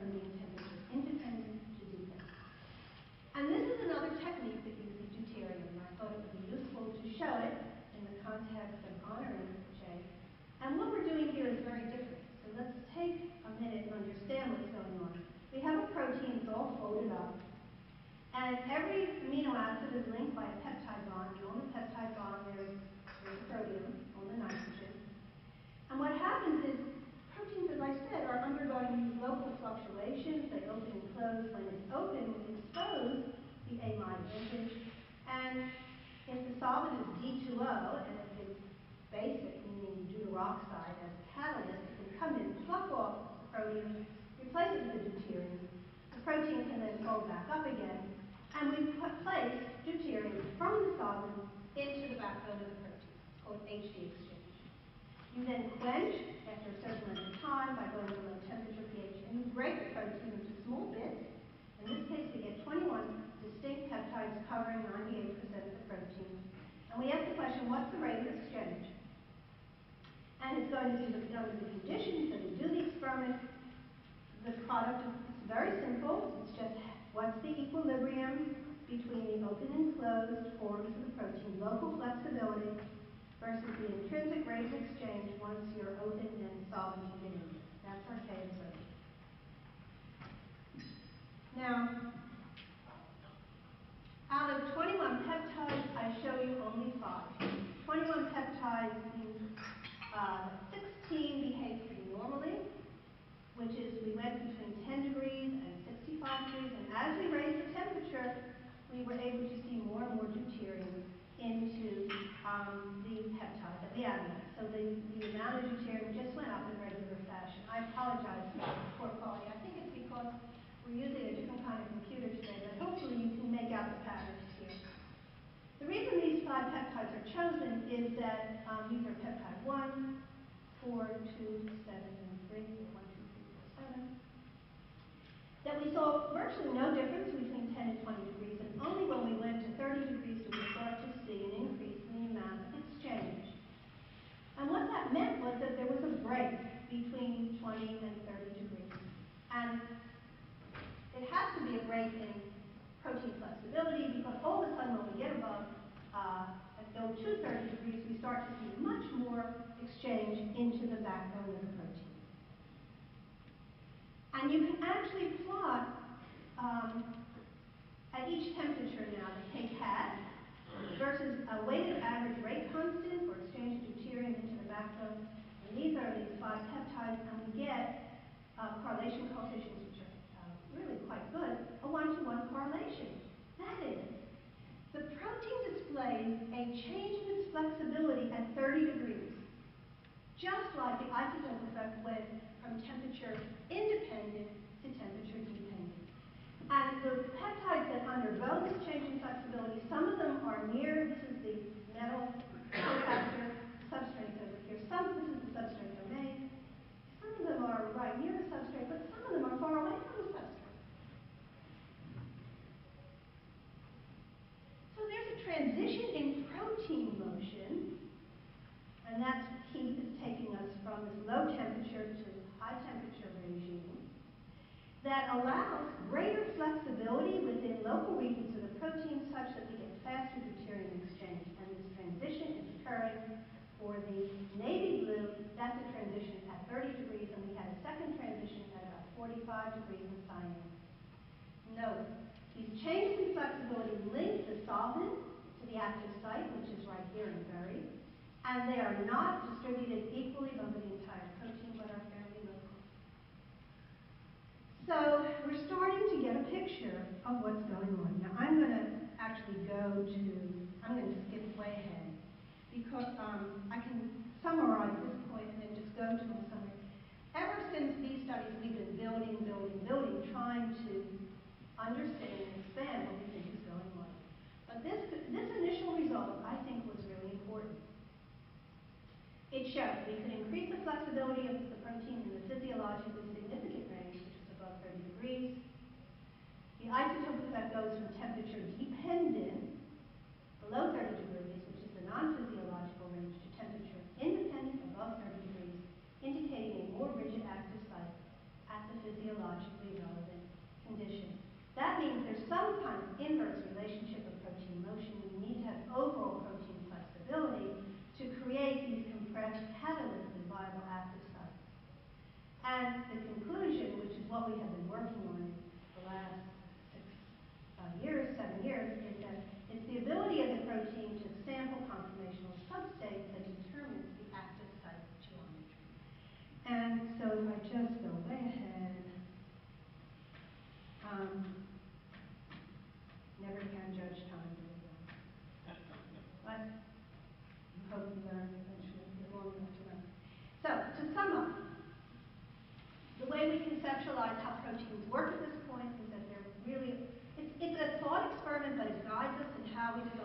experiments. We need to think of at least two classes of protein motion. And the first one is what we call reorganization. It's basically the proteins are moving all the time. They have a landscape. And so let's say 100% of the protein is represented here, and the protein is moving with small barriers among all these different states. Some subset of those substates, shown in green, are going to get the donor and acceptor close enough that the hydrogen can move through the barrier. Those are the catalytically viable conformational substates. This is a probability event. We believe it's largely entropically driven, and I have some data that actually show that experimentally. It's a very controversial point, which we don't have to belabor this morning. When you perturb the system, which we can do by mutagenesis, low temperature, etc., we force the protein into the wrong set of conformational substates, and that has an impact on how close we can ever get. Again, for tunneling, and that's why we go from temperature-independent KIUs to temperature-dependent KIUs. These are more global motions, more local, in the region of where the substrates are bound. We have this term called reorganization. This comes out of that formal equation for tunneling that I showed you, in which we have, we believe, more local motion. This is in some ways an artificial separation, but I think it's an extremely important one in terms of how we design experiments and think about what's going on. And once again, when we have the correct conformational subspace, we get very close between donor and acceptor. Delta R is a relatively unimportant term. We get temperature-independent KIUs, weird swaying shot relationships, etc. And once again, we have some evidence that suggests that it's these electrostatic reorganization within these close distances that's a dominant contributor to the enthalpic barrier. Okay. So, in 20 years, we've regressed quite a bit, a long, long way to go. We first showed tunneling, me and others, of course, and then the importance of the protein backbone to catalysis, because tunneling itself is temperature independent. The actual motion is, the quantum mechanical motion has no temperature dependence to it. And also the importance of what appear to be distinct classes of protein motion. And in our definition, the first motion is about the overall protein flexibility to get these properly reorganized conformations. And then the second class is the tuning of the reaction coordinates to electrostatics and perhaps some distance sampling if things aren't optimal. And I think these really, what started out to be classical or semi-classical effects pioneered by Jake and his co-workers, swing shot relationships, temperature dependence KIUs, have incredibly given us details into the active site we couldn't get from other things. A major finding is that we need overall protein flexibility to get compressed catalytic sites. In a recent study, we've extended the studies on hydrogen transfer to methyl transfer. We're very excited about this because the methyl group can't tunnel or won't tunnel appreciably with an atomic mass of 15. So it looks like it's not just the hydrogen itself, but in fact, what we're seeing is a generic property of enzyme catalysis, similar evidence for protein controlled active site compression. So here's a picture of an enzyme. Here's our tiny little active site. Here's the rest of the enzyme. For years, bioorganic chemists were trying to design catalysts based on this region here. It won't work. The non-active site portion of the protein is at least as important as the active site portion. And so it's really what's happening in this hatched region that allows us to achieve the huge rate acceleration. Moderate rate acceleration, perhaps without all of that, what at first appeared to be garbage. It's almost like the non-coding region of nucleic acid, which is the first was thought to be used. So I would say that, in conclusion, studies over the last 60 years are a validation of the brilliant insights by Jake regarding the important role of isotopes in understanding chemical properties and reactivity. And just to highlight a few people, because I didn't talk about everything, but I wanted to acknowledge Michael Matthews at the University of Massachusetts, who actually saw how the Marcus-like equations could be following on the work of Kuznetsov, also actually a very active school of electrochemistry in Russia, where the original literature was in Russian and hard to access. Not that he read Russian, but he could read the Canadian Journal of Chemistry. He was really important. And he also made the observation that the Swain-Child relationships were what people thought. It wasn't a simple tongue correction to a classic artist. Ammon Cohen started the high-temperature ADH work, and Zhao Zhengliang did the HD exchange in collaboration with Catherine Wiesen, Natalie Kahn, and Brian Banton, who did the X-ray crystallography. And I didn't get a chance to talk about this. I have to talk about this, and obviously you're always funny. So thank you, and it's an honor to be.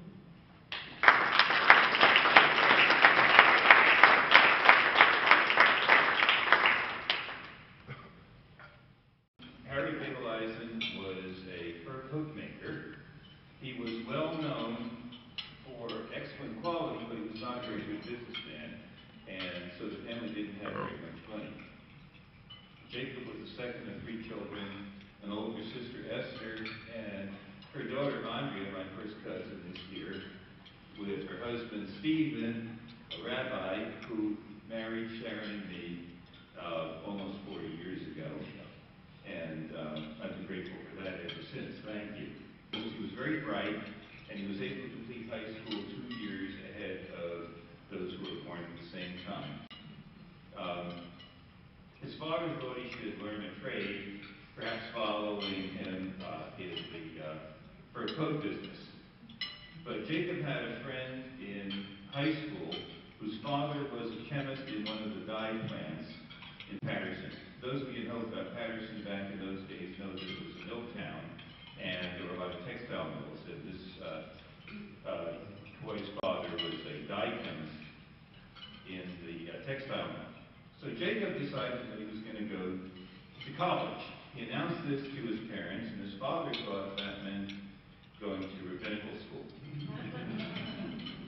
But his mother understood, and she sold a fur coat that Harry had made for her in order to pay for the first year's tuition.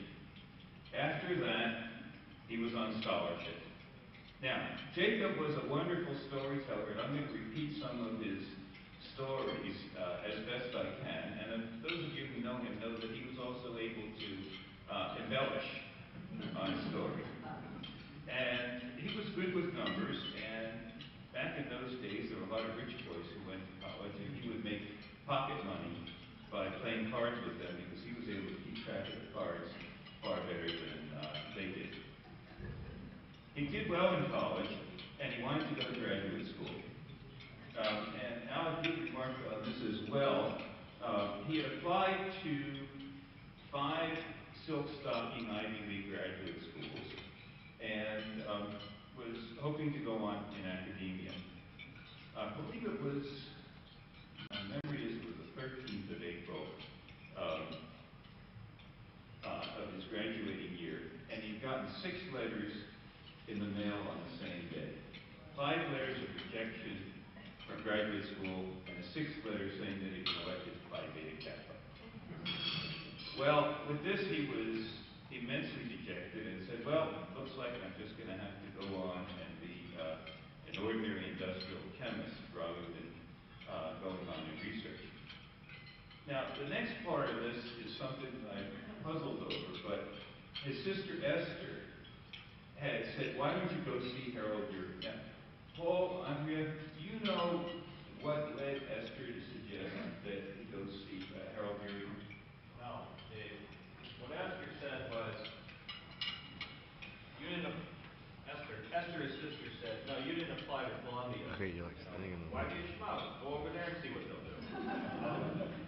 And so he made an appointment to see Harold Urey, because Harold was the chairman of the department at the time, and he would have been the logical person. So it was really more a geographical thing. You know, here's this world-class university not very far away. And I asked my dad once, Dad, why did you apply to Columbia? He said, well, it never occurred to me.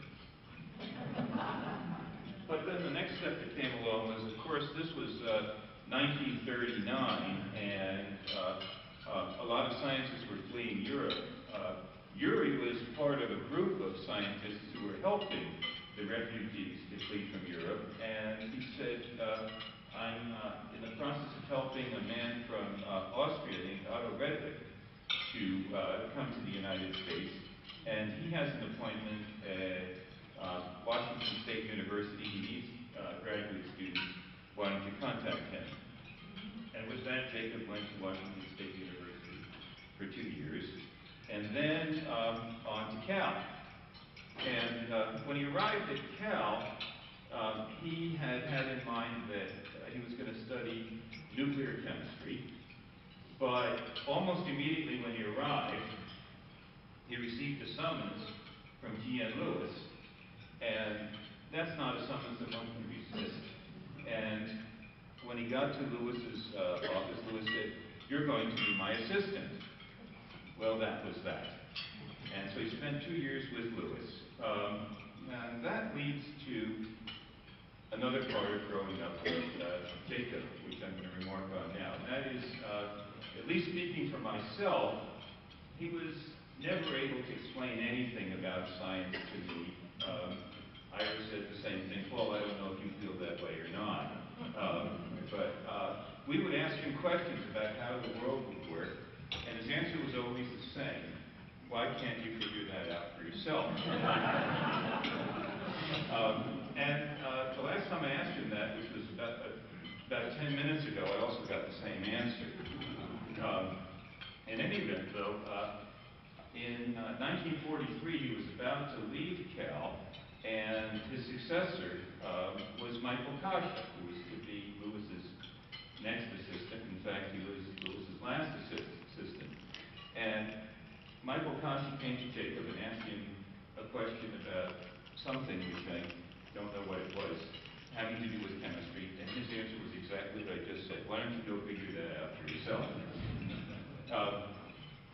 He went on to the Manhattan Project, as you know, and once again returned to Uri, working closely with Maria Mayer. Now, as we grew up, we really knew nothing about the work that he had done at the Manhattan Project or with Maria Mayer. He would talk about Maria Mayer and Joe Mayer, and we just thought that they were his friends, as he spoke about Harold Urey. But this then begins another aspect of Jacob, and that was he was a great practical joker. And one of the things that few scientists know is that if you have an idea or a question or a thought, you want to be able to get up from your desk and walk down the hall and talk with your colleague right away and say, "Here, listen to me about this idea and what do you think?" And you don't want anybody to stand in your way.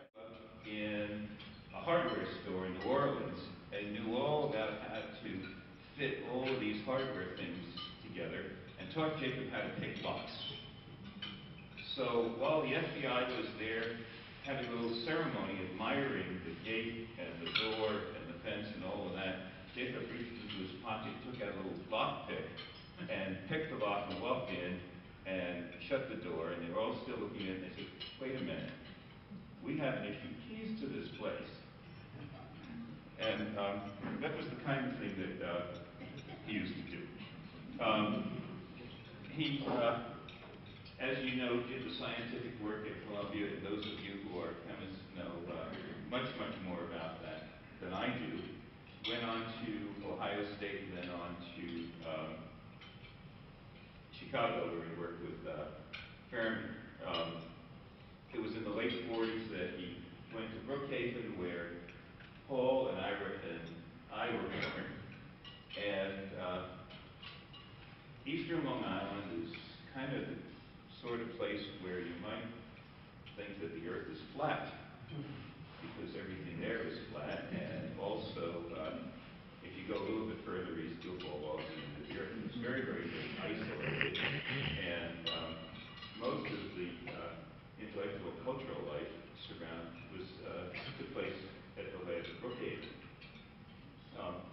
He did 2 terms of work during the summer at Los Alamos, and many years, not too long ago, I asked him, "What were you doing at Los Alamos?" And he said, "Well, I had a theory that if you had a water molecule that was made of H1 and H3, it would behave differently from if you had one that was made of H2 and H2. And that's what, now, I hope I'm right on that. If I'm mistaken, you'll correct me. And he said, and that was what I was doing at Los Alamos, was trying to find out if that would work. It was a happy time for us, and we learned about Native American culture and visited Santa Fe quite often. A little bit more about that later. He went on to went back to Brookhaven, and then he had an appointment at the Swiss Federal Institute of Technology in Zurich. And Ira and Paul and I went to Swiss schools, learned to speak German and Swiss German, and all three of us were Swiss Boy Scouts. There was a very, very, very small Jewish community in Bayport.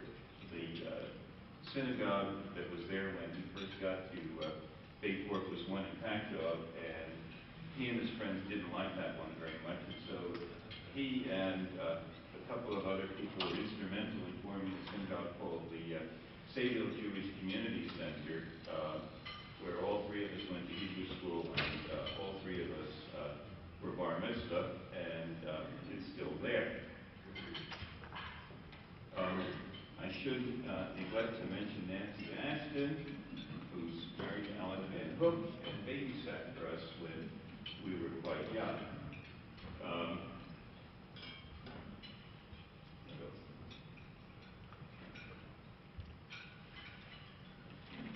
Oh, I also neglected to mention something else about his life at Columbia. He had been assigned to organize a scientific meeting, and one of the people who was going to be present was Edward Teller. And Edward Teller had a reputation for being a rather difficult person, and Jacob disliked him very much. And so he figured that in order to make the meeting a little bit more comfortable, at 10 o'clock in the morning, he arranged to have cocktails served. And until a month before he died, I saw him, he said, yes, not only that, but it was my rationing stamps that I had to use to pay for those cocktails. Anyway,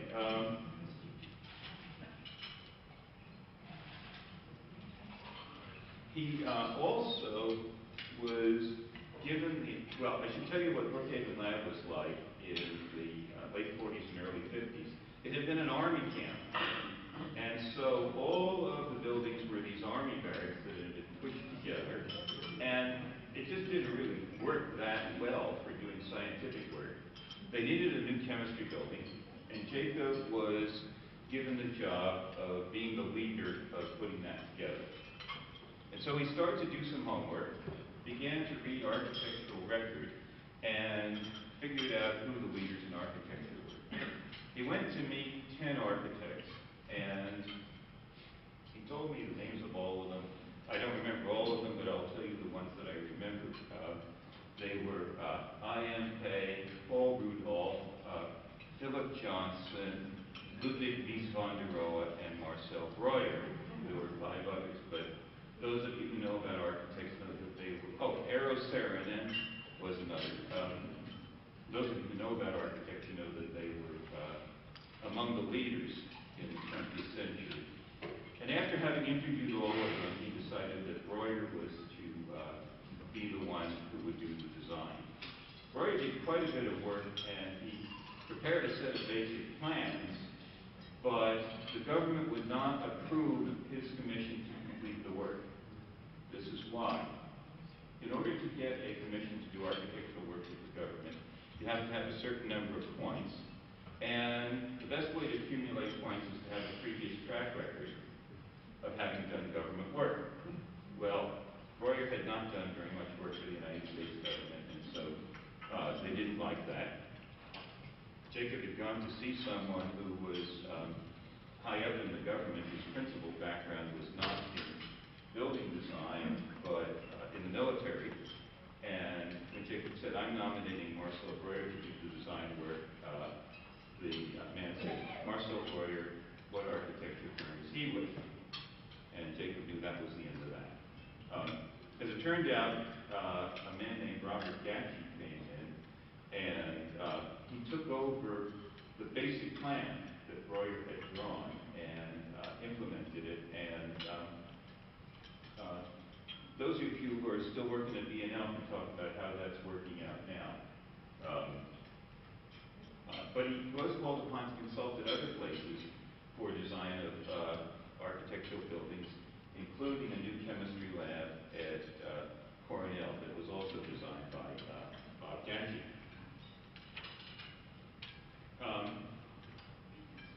Some of you have heard about cold fusion. It was a huge fraud, perhaps not as big a fraud as the Texas Gulf sulfur fraud or Billy Sol Estes, but an enormous fraud. And Jacob was one of the people who had gone about to help to debunk that. Let's see. He went to work at the lab at Stony Brook until he was 85 years old, and of course we all miss him. I'm inviting all of you to also speak about him as well. Well, my claim to fame is that when Jake moved from Brookhaven to Rochester, I bought his boat, which when he owned it, he assured me was the fastest boat on the Great South Bay. But somehow, it never was quite that fast. But I wanted to add something about his days at Columbia. At least I believe I heard this correctly from Jake. When this door went up and he was on the outside, of course, he did not like that at all. And at some point while he was being excluded from what went on the other side of the door, he happened to hear a slight explosion and a sudden flash of green light, which he recognized as the color of boron when it was burned in a flame, maybe from fireworks or something. So he immediately started to work and made a number of calculations about isotopes involving boron, isotopic exchange reactions, and he then proceeded to ask for an appointment with Harold Urey, where he presented these calculations to Harold Urey, upon which Jake became part of the project.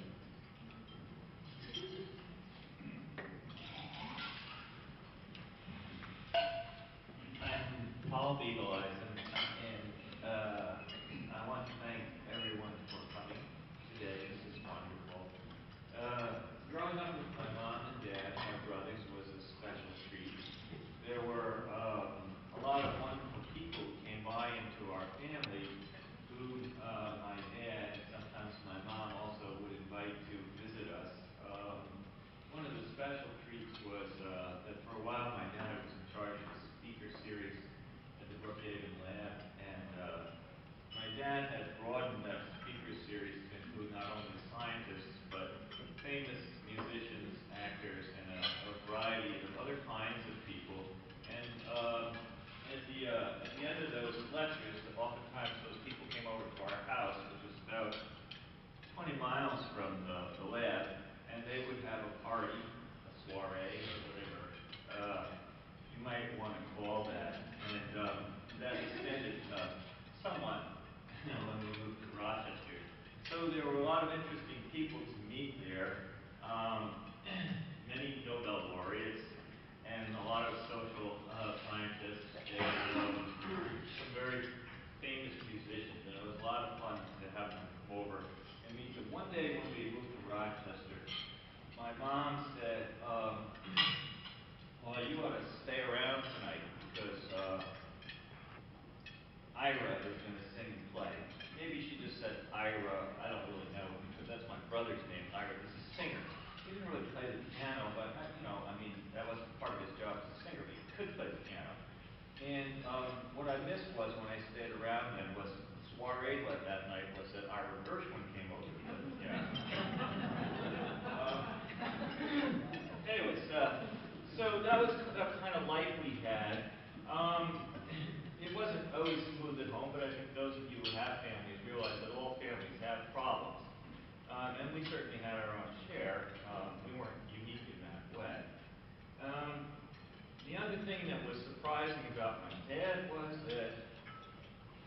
never realized that he was competitive until he got older. Now, to a child, competitive is somebody who wants to go out and play football with you, or come and watch your sports and be interested. That's what competition is to a boy. Okay, that's a competitive person. Okay, and my dad, he liked exercise. His idea was to walk to the refrigerator. That was his idea of exercise. But when he got older and he got sick, I realized that this guy is really competitive because he just won't quit. He won't give in to his illnesses. No matter how sick he got, he would just keep going. And I didn't understand that when I was a kid. And the reason was everything he did, he made look easy. I never saw him ever struggle with any problem. He would say, here's the problem. And then a little while later, he would say, here's the solution. And I can think really only 2 or 3 times in my life when this kind of setting would come up where he'd say, well, here's the problem, here's the solution. Where he was actually turned out that his answer was incorrect. And the other 1,000 times when he did this, he'd actually given the proper answer. And it always seemed easy to him. It seemed easy to me anyway that he could do that. And that's one of my great recollections. Thank you. Anybody else want to say? Yeah, I've got a little bit. My name is Steve Glazer. I've been married to Jake's niece, Andrea, since 1965. And I'm going to tie 2 themes that I've already heard together. The sailboat and Jake as a jokester. Andrea and I were married on Grace and Jake's backyard in Bayport. And the day before our wedding, Jake and the boys took me out on the sailboat. I had never been on a sailboat before. And true or not true, my recollection is that it was very choppy, that I was feeling pretty rotten, that one or more of them kept yelling at me, shift to that side, jump to this side, duck because this thing is coming this way, duck because this thing is coming that way. And I had the recurring thought during that sail that I was never going to make my wedding the next day. I think only in years to come did I realize it was more or less a practical joke on Jake's part to kind of shake me and rattle me a little bit, and perhaps kind of see what I was made of.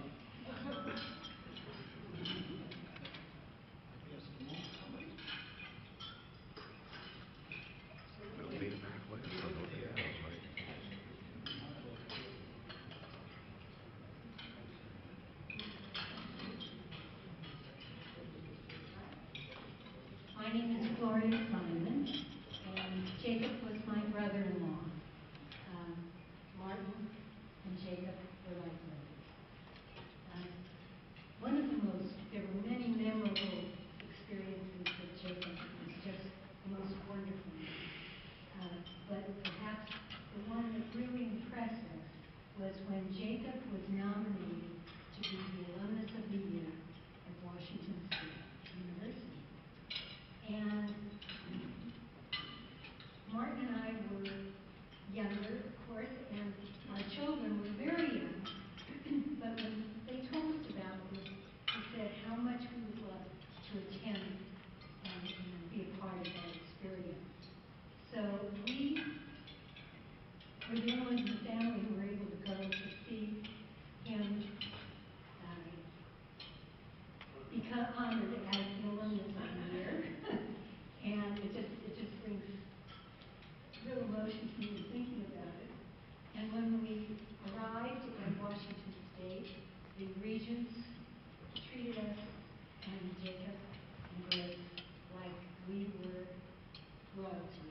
They were absolutely wonderful. They thought so much of Jacob and we were so proud.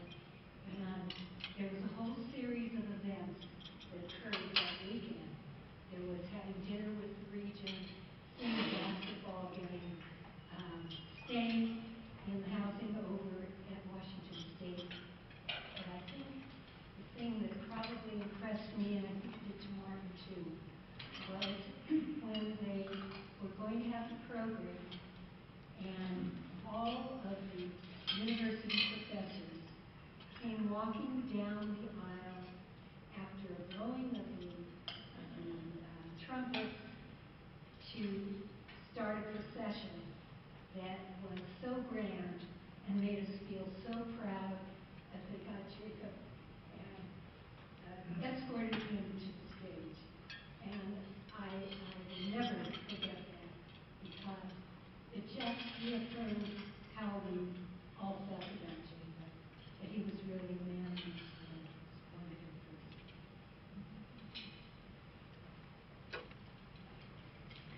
take the microphone next.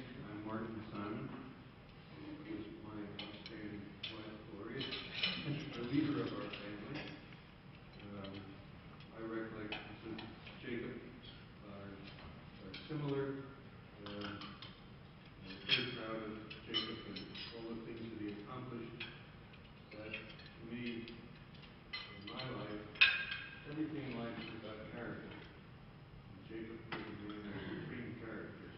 Jacob was short in stature, but in my eyes was giant. He stood for doing things right and being honest and honorable in everything he did. And that influenced me, and I'll remember him over for that.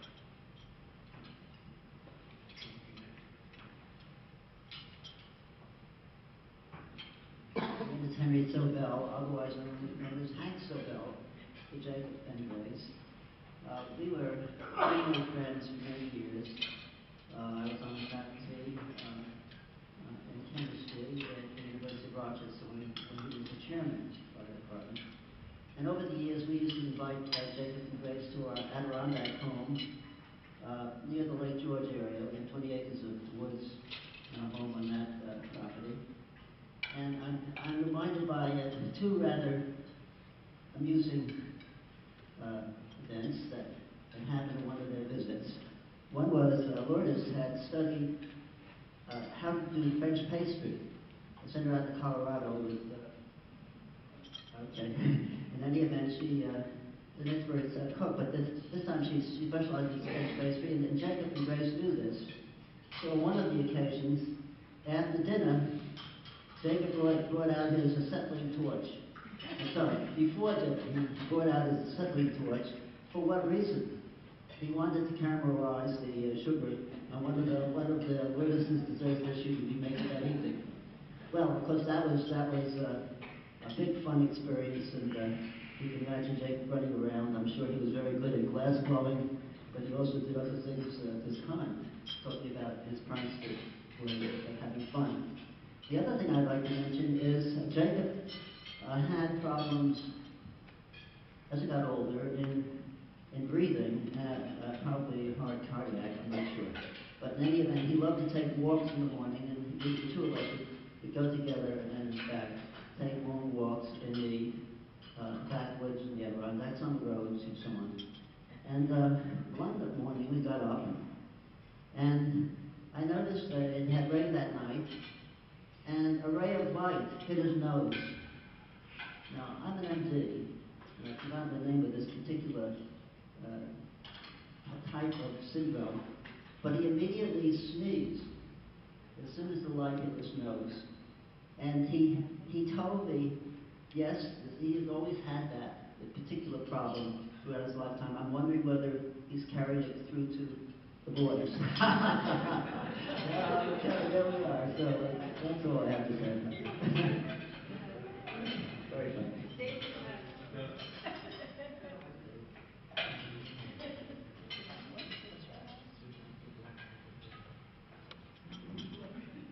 Bill Saunders. Jake was my colleague at Rochester for some 10 years, and I thought you might be interested in hearing how he happened to come to Rochester. I was at a meeting in Leipzig, I think it was in 1968. Jake was there, of course. It was an isotopes meeting, and in the course of a group conversation, Jake remarked that his children were approaching college age, and he was wondering how he was going to be able to pay for it.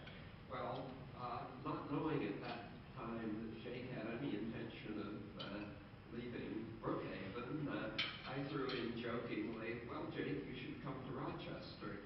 We have a very generous tuition benefits plan. And that was dropped for the moment.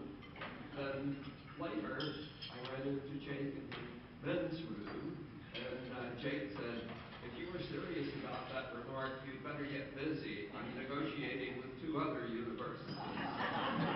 So I went back to Rochester, and I got busy, and Jake came to Rochester, and during his stay there,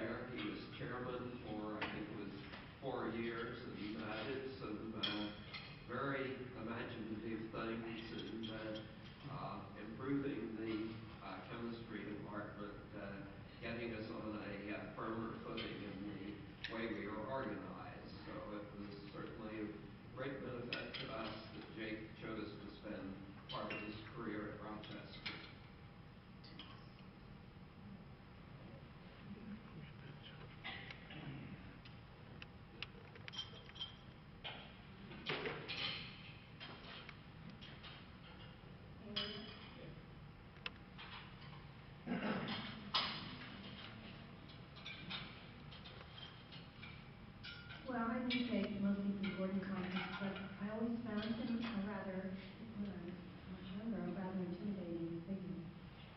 And he would always make sure to sit next to me at lunch or welcome me to this community. So I remember having a conversation with him. I was raising 2 boys, and I had one son at that point who wanted to be a social worker, which, among academics is not considered a high enough aspiration. And so I thought the boys might appreciate. So I was talking to Jake, and gee, I really am raising my sons to do what they want to do. I think that's the best thing you can do as a parent. He kind of crossed his arms and said, "Oh, I'm not sure about that." And I've held that thought. I don't know what I know you're a lawyer. I don't know what the other boys do. I'm just saying, it was such a moment where, gee, maybe I wasn't pushing my kids hard enough. The social workers seem to both go back to school for a PhD in early childhood development, and things in life, as we've heard, families go their own way. But Jake had an impact on me in that respect. Since I'm nearby, I didn't know him at all. I wish I did. I'm Ron Fisher. But Dick Showen, who isn't here and would have liked to have been, made a comment to me about Jacob Bigelheisen that I remembered, and I'd like to share because Dick would have wanted to be here. And he was mentioning something about me, and he said, and don't forget, Jacob Bigelheisen was the head of the isotope police. You couldn't do anything with isotopes without just making sure that it was correct. I'm sure you know what he's talking about. I just wanted to share that with Dick's observation. Thank you.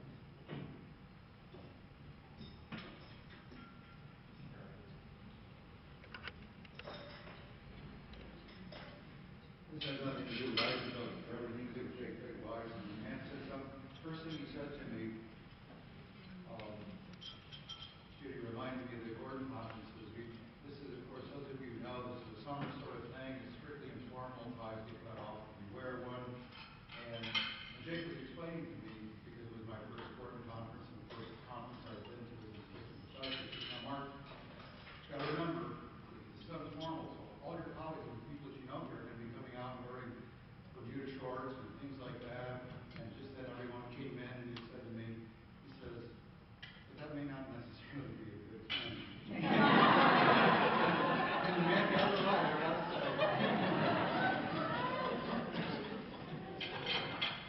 Anyone else?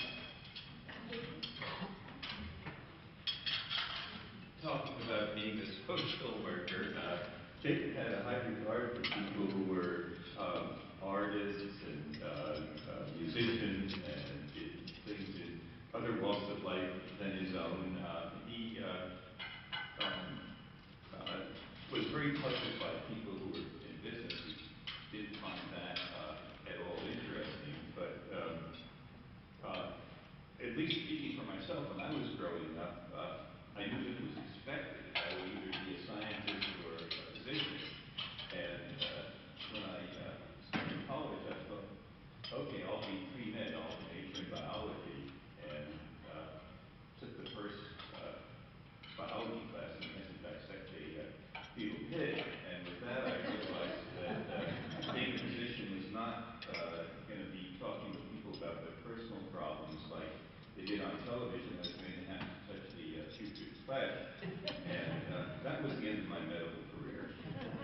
I went on to be a lawyer, which is like what you had on TV when people were talking about their personal problems. It turns out that the people school training, which Jacob sent us all to, turned out to be useful because when I got to law school, I was sitting in the front row on the first day, and the teacher went around and they used the Socratic method in law school. The teacher never makes any pronouncements, never lectures.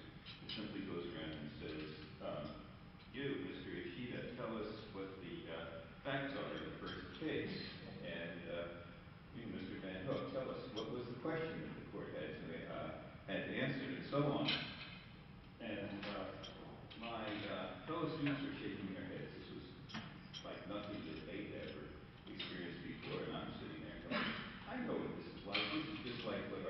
kitchen table was like, and it was very easy. So that was the teaching that we had. Also, I want to talk a little bit about Jacob, the musician. He used to make up songs about people that he had high regard for. There were a few people that he would speak of with great reverence, and he would make up songs about them. The songs were all the same. They all had the same melody. They were all made up to Torah-glyphs. And he would sing Louis, Louis Alvarez, Louis, Louis Alvarez, and he would do that, and he would do that about other people that had high regard for him. When he was in college, for a while, he lived in the Bronx and shared a room with his cousin Sammy. And Sammy went to work and came back and went into business. He did very well. He moved to Texas, and he was in the oil and gas business. Jacob and Grace bought a small amount of stock in a company that Sammy had, where they bought and sold electrical logs. And those of you who know a little bit about this know that an electrical log is a map of the geology beneath the surface, and the geologists can use that to help to figure out where to drill an oil well. They made some money with that, and some of that money went to help to pay for all our expenses when we were in college. So that helped out in addition to the University of Rochester. Two of Sammy's daughters and one of his granddaughters are here, and they ended up owning a hotel that Sammy had, which is the oldest hotel in North America, on the plaza in Santa Fe. It is the best hotel in Santa Fe. If you want to stay there, contact either Lois or Fenina or Sam Marie. They'll see to it that you get a good rate. And Paul and I still own a very, very, very small share of that, so they're our business partners. I also neglected to mention they used to tell a story about Abe Friedman. May I tell the story? You're going to tell it anyhow. No. Only with your permission. Okay, the story was that when Abe was a young man, Abe grew up in a very, very observant religious household. Not really. Well, that's the story. What am I supposed to do? This is as it was told, anyway. And he'd gotten sick as a young man. He had trichinosis. But he didn't want his mother to know that he had eaten pork. And so when she found out that he had gotten sick, she said, "What's the matter with you?" And he was, at a loss as to what to say. So just at the very moment, he said, "Well, I have syphilis." Now, the syphilis part I don't know about. But the other story I was going to tell you was a practical experimental story. In 1960, Grace and Jacob bought two cars. One was a Plymouth Valiant, 6-cylinder with 3-speed standard transmission, and the other was a Saab. And the Saab was a little bit remarkable. At that time, it was one of a few front-wheel drive cars, had 3 pistons, and had 2 cycles. In other words, you had to put oil in the gas in order to make it go. And if you didn't put the oil in the gas, then the motor would wear out. It also had a feature called freewheeling, which means if you took your foot off the gas, it would coast. Well, we took 20 miles from Brookhaven Lab, and Jacob was very meticulous. He kept a little notebook in the glove compartment of the car, similar to this, where he would write down the mileage when he bought gas, and then the mileage when he got the next tank of gas, and how many gallons, and he would keep track of the mileage. Every time he did that, he'd go to work and he'd brag to his colleagues, "I got so-and-so many miles per gallon, I got so-and-so many miles per gallon." They said, "Ha, we know about you and your practical jokes, we're going to get even with you."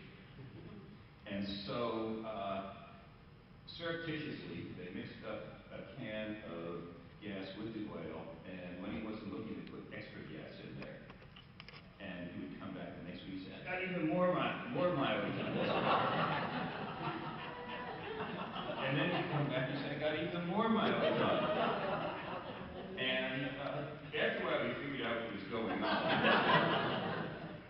because sometimes you have more gas in the car than when you left. But he didn't let on. He didn't let on. But it did backfire. It did backfire. It turns out that there was a little light on the dashboard that would blink on and off when the tank started to get low. And it's too bad the Paul stepped outside, but I'm not going to stop the continuity of the story.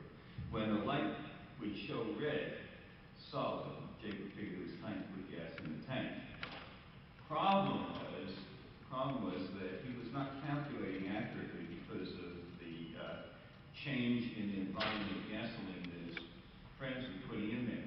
So he had gone to Patterson with Grace to go and pick up Grace's mother, Lillian. Now, Lillian was an absolutely wonderful woman, but very, very, very, very dignified and very, very proper, and would not tolerate any breaches of decorum. Isn't that right, Marty? Sure. Never raised her voice. All she had to do was frown a little bit, spread her nostrils, and you'd be in trouble.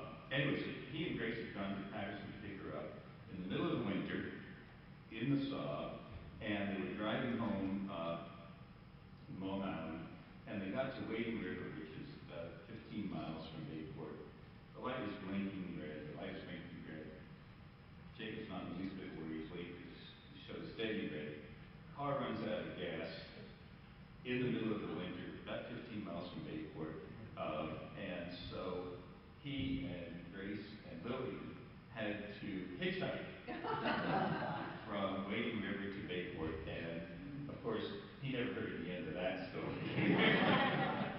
Anyway, I thought I'd share those stories with you as well. Thank you. Does anybody else? Yes, Nina. My grandfather Max was Jacob's uncle, and I just wanted to recall a time when Max came to visit my family in Texas, and it was in the 60s, and it was, I guess, some time previously, Jacob had received one of the many awards that were listed on one of the PowerPoint presentations. I don't recall which, but there had been an article in the New York Times, and my grandfather kept that clipping in his pocket and must have shown it on this one visit to Texas, you know, at least, I don't know, 6 or 8 times, a dozen times, in the grocery store, cashier, to all the friends of my parents, and anyone he could possibly. He was just so incredibly proud of Jacob, and I feel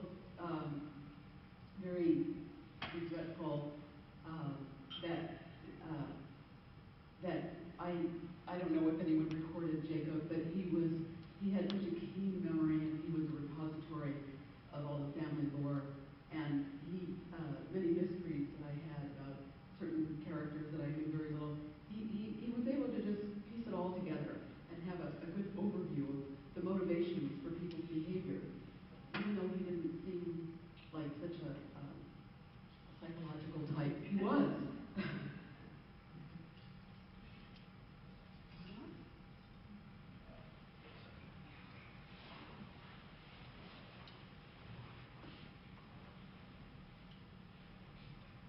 I'm Alex Harris. I'm the current chair of the Brookhaven Chemistry Department. And I had a chance to meet Jake when I first arrived there in the early 2000s. I came in 2003 to Brookhaven. And it was related to the building. As has been mentioned, Jake was asked by Dick Dodson, the first chair of the department, to head up the building committee. At the time, the chemistry department was housed in barracks of former Camp Upton. And I think Dick, probably recognizing that this would be a battle to get adequate space for the chemistry department, made Jake the chair of the building committee. And they wrote up a memo, gave it to an assistant to the lab director, who was, I think, a former admiral, who was charged with going around and figuring out what they would do about their building infrastructure. And not having heard anything for a while, they checked with the director and were told, oh, well, we've heard that the chemistry department is adequately housed in these old barracks, and you don't need new space. And so Jake's first challenge was to then go and change the mind of the admiral and inform inform me that in fact the chemistry department would be getting new space. They were then told that they'd get a government architect to do the normal thing, which is design a national lab building and in the normal way. And Jake made the argument that no, we can do much better if we go to really good architects. And so this series of famous architects became a process where he had to demonstrate that by going to these well-known architects, he could do better than they would do, that it wouldn't come in more expensive, and that they would get a better job. And IMK was one of the candidates, and he was not chosen to be one of the finalists because he made clear that he would retain the rights to any plans he would give them. I'm not sure what that means for a building, but that was unacceptable to the government, and so he was not one of the final people. Eero Saarinen was another candidate, and as Jake told me, he wasn't that impressed when he started looking at some of the buildings that Saarinen had done, so Saarinen got moved to the side. And in the end, Marcel Breuer became the finalist, and he's had a person from his firm stationed with the department for more than a month, in fact, several visits of a month each, I think. Finding out, interviewing everybody in the department about how they worked, what they needed for space, how you would design a lab. Jake went off to several other well-known big corporate laboratories to find out how people were designing space. And in the end, Marcel Breuer's firm turned in a set of drawings. He was very disappointed not to be able to qualify to actually do the final drawings. As has been noted, he didn't have that prior experience that would allow him to be a government contractor. Jake's description to me of what they did was they created a front organization in order to execute the designs of Marcel Breuer. So Gaffney and I think Thomas was the two names. I don't really know the history of that firm, but his description to me was that they created the firm in order to be the front to do this in a legitimate way for government. And then once the firm was appointed, they actually wanted to modify the drawings, and so Jake's last challenge was to make sure that the drawings retained the character as drawn up by the Marcel Breuer firm. And so the building was built in 1966. When I arrived there in 2003, I think this is 35 years after Jake left the department, but of course he was on Long Island, he was emeritus at Stony Brook, but he appeared in my office within a week or two to lecture me on the fact that I not only had a department to run, but I had a building to protect. And he had a list of things that they had done to his building that were inappropriate, that I should be fixing. So he pointed outside my door to some of these partition walls that we put up now for cubicles, and he said, those have got to go. And so he gave me all the ways in which the building needed to be changed back to its original conception. Recently, we've had contact from Stuart Leslie, who's a historian of science here at Johns Hopkins.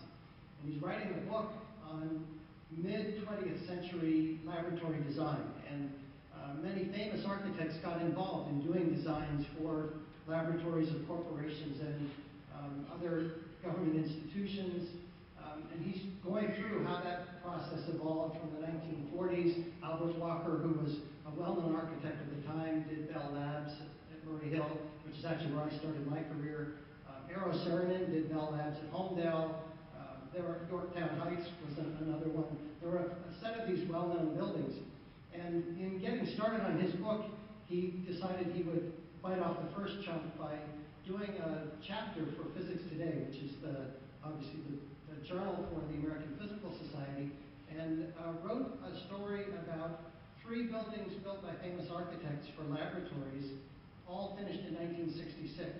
And the 3 buildings are the Eero Saarinen Bell Labs Holmdel, the NCAR, the National Center for Atmospheric Research building done by IMK in Colorado, and Marcel Breuer's chemistry building at Brookhaven. And in writing that article, he concluded that Eero Saarinen's Holmdel building is now just weeds because it no longer fits the needs of modern research. It was a building built for the time when AT&T was a large monopoly with grand designs, and they needed a huge building. It was built, I think, for 8,000 people. It's a big glass box with multiple buildings inside of it, and they can't find a user for it now. So it's just simply sitting empty. It may ultimately get ripped down for expensive houses. I think until the housing market comes back, maybe it's protected from that fate, but they can't find users. The NCAR facility is an icon. It's this dramatic, you will recognize it if you see a picture, it's a dramatic vertical structure mirroring the surrounding Rocky Mountains. But it was built with one person's vision of how you do small group research, and much of atmospheric research now is computational, big computer facilities. So while they keep the building at the center of the campus, much of the research itself has moved out. It's now done elsewhere by large groups using large computers. Leslie concluded that it was actually the Marcel Breuer building at Brookhaven which retains a useful future, that it had the best vision of how you can do chemistry research. It incorporated lots of things that we now find standard in laboratory buildings, but were brand new for the time. Chases down between the labs so that you could bring facilities into labs without modifying the whole building. A series of designs for the HVAC systems, a number of other aspects. We've decided that it's worth renovating. It's one of the buildings at Brookhaven that is going through a new process of renovation. We're starting actually with the first 2 floors of one wing, and in fact, those have just been emptied. In fact, the only occupant still sitting in those 2 floors is someone who has nowhere to go, and that's Stan Long, who is sitting there temporarily because they're renovating your section in another building. But we're about to start the renovation of that, and then we're hoping to move on to other sections. And the architectural report, the engineering report for that building, has made clear that it was designed that was well ahead of its time. It incorporated many features that we now think of as important for laboratory buildings. And I think at the heart of that was Jake's vision for he clearly drove that building committee. He had strong views. He went around and visited all of these other laboratories, and he clearly established something that has enduring value.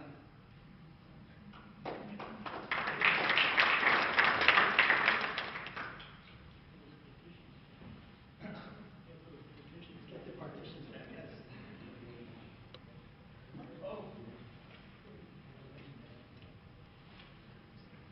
Actually have prepared a little more formal remarks. Alex for mentioning me in his remarks. So I do have actually very nice functional lab space still at the building, chemistry building at Brookhaven. So hopefully the ones at 480 will be just as nice.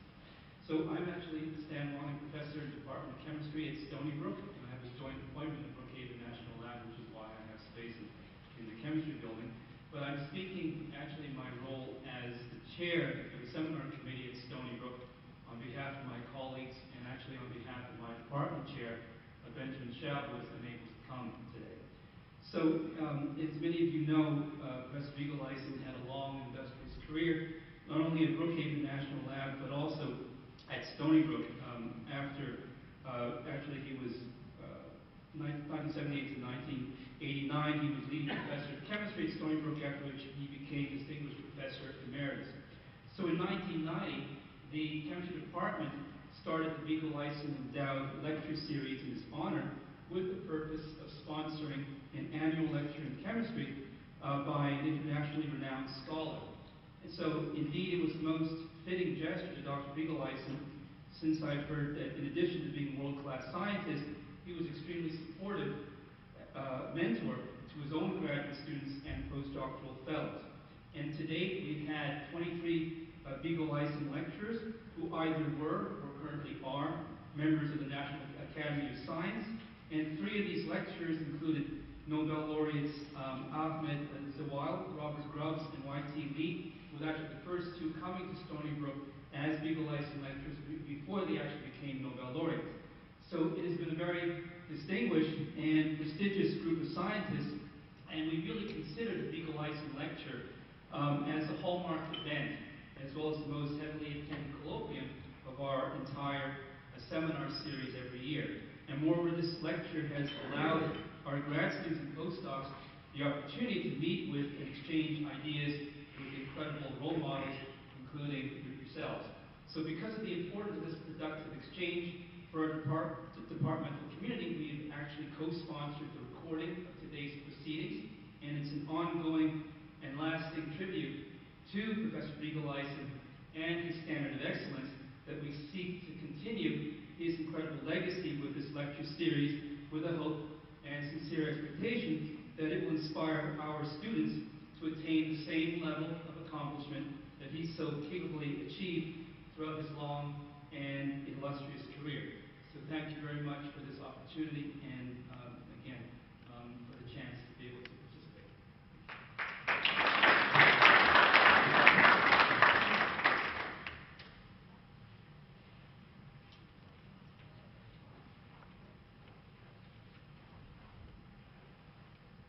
Does anybody else wish to speak? In that case, why don't we take a short break and then we'll resume with the presentations. Again, after we conclude, I'm reminding you that we are getting together for dinner this evening at 6:30 downstairs in the restaurant called the Moon Bay, and I'll remind you once again after we adjourn for the day. Our next speaker is Professor Clemens, who's come from San Diego. Thank you very much. Sure. Well, thanks very much for a chance to be here and say a few words about someone and related to someone who I really thought the world of, and who's my own life, who's really dependent on in a lot of ways. I'm not going to do, I thought I would point out along the way when I came to some part of what we do and how it relates to what Jake did, but I can't. It's just too much. It'll take forever. So I'm going to say there's nothing that I've done that involved an isotope. It's essentially, I've got everything I've done, at least as a scientist. At some point in the way, a Bigelheisen concept comes into play, whether it's the classical ones you've had, it's called a Redlich rule, evaporation condensation, whatever. Dr. Hu-Ming Bao is here. He knows. He sat at the table with me a lot of hours, and we've gone through a lot of this stuff. So I'm going to jump in. I'm going to talk a lot about oxygen. Some of you from New York may recognize this painting. It's the Metropolitan Museum of Art. This is Lavoisier, who discovered oxygen. This is his apparatus down here and here. This is the plaque says this is his wife. I've never verified that because I'm not that old. But I've got 2 pointers. This is a warrant. See, I've got 2 pointers here. I never used 2 because I did this once before and accidentally landed a small aircraft. So I'm going to go back to 1. And with mine, you can do spectroscopy on the audience too. All right. So I'm just going to basically, I switched out after lunch here, and I'm going to make it a little less technical and a little bit more what I do with the technical stuff. Martin said that I do a lot of these things just to go to places, and I was going to stand up here and refute it, but that would be a lie, actually. So here's something interesting, is that 1947, for people in the isotope world, stable isotope, especially geochemistry, was really the birthplace. First, you've all heard about this famous paper of Jake and Maria and Yuri, 1947, and they're both in the same building at the same time when they wrote this paper. So it's really quite an accomplishment from the University of Chicago. Now, the other part of this, though, is that even if you took their theories, you couldn't measure things because the changing isotope ratio is really small. You couldn't measure it. But this guy named Al Neer came up with what's called the isotope ratio mass spectrometer in the same year. And everything came together. It's like the A-team, there's a plan came together. And it was all in 1947. And I realized in thinking about this that I did the mirror image of Jake's career. I started in Brookhaven. I was not in the nice new chemistry building. I was, in fact, in one of the barracks. And only got to the new building for a glass door. And then I went to the University of Chicago in Yuri's old lab. And then I went to the University of California, the satellite facility in San Diego, a Berkeley, and worked in Mayer Hall on Yuri's old mass spectrometer. So I sort of did it in the reverse, but fortunately got it. And so I did it in Yuri Hall. Is where a lot of the measurements are now. This is the plaque that's there. I'm going to talk about this in just a minute. This is the deuterium ghost that allowed Yuri to discover the isotope of deuterium from the regular spectrum because of the rotational spectrum of symmetry. And then in preparing for this, I just took the chance to why the discovery of oxygen isotopes didn't win the Nobel Prize, which was like 20 years before this in Berkeley. And it was also an important verification of quantum theory. I don't know what happened, but it should have. So we've talked about isotope effects, but the real trick in what we do, just to say this, is that all these isotope ratios can change. There's a lot of ways to say it, and you've heard them all. Velocity of a molecule, big guys are slower than little guys. Rotation, there's differences. Vibrations, which is the heart and soul of a lot of this. And nuclear, which I'm actually going to talk about because it is something that Jake did, and no one's mentioned this particular perspective on it that turns out to be really interesting. It's probably going to be bugging people for at least 10 years and probably 20. So that just says all these effects depend on mass. We measure isotope ratios. This is that thing what I said with measuring it on a mass spectrometer. We can do it really well. We can just measure the daylights out of it. You know, Marilyn Vogel's here, and she's one of the best in the businesses. And we do it really well. It's all we do with it, but we do it really well. And it's because of the ratio technique. And so we report it in this funny notation of the minor versus the major isotope. And express it as parts per thousand because they're small changes. They're not percent. So it's like pH. It's a convenient way, instead of saying 10 to the minus 4 molar, just say pH 4. Shortcut. So we look at it, and if you look at the 17 over 16 versus 18 over 16, they follow mass laws. The mass difference here is 1, and the mass difference is 2.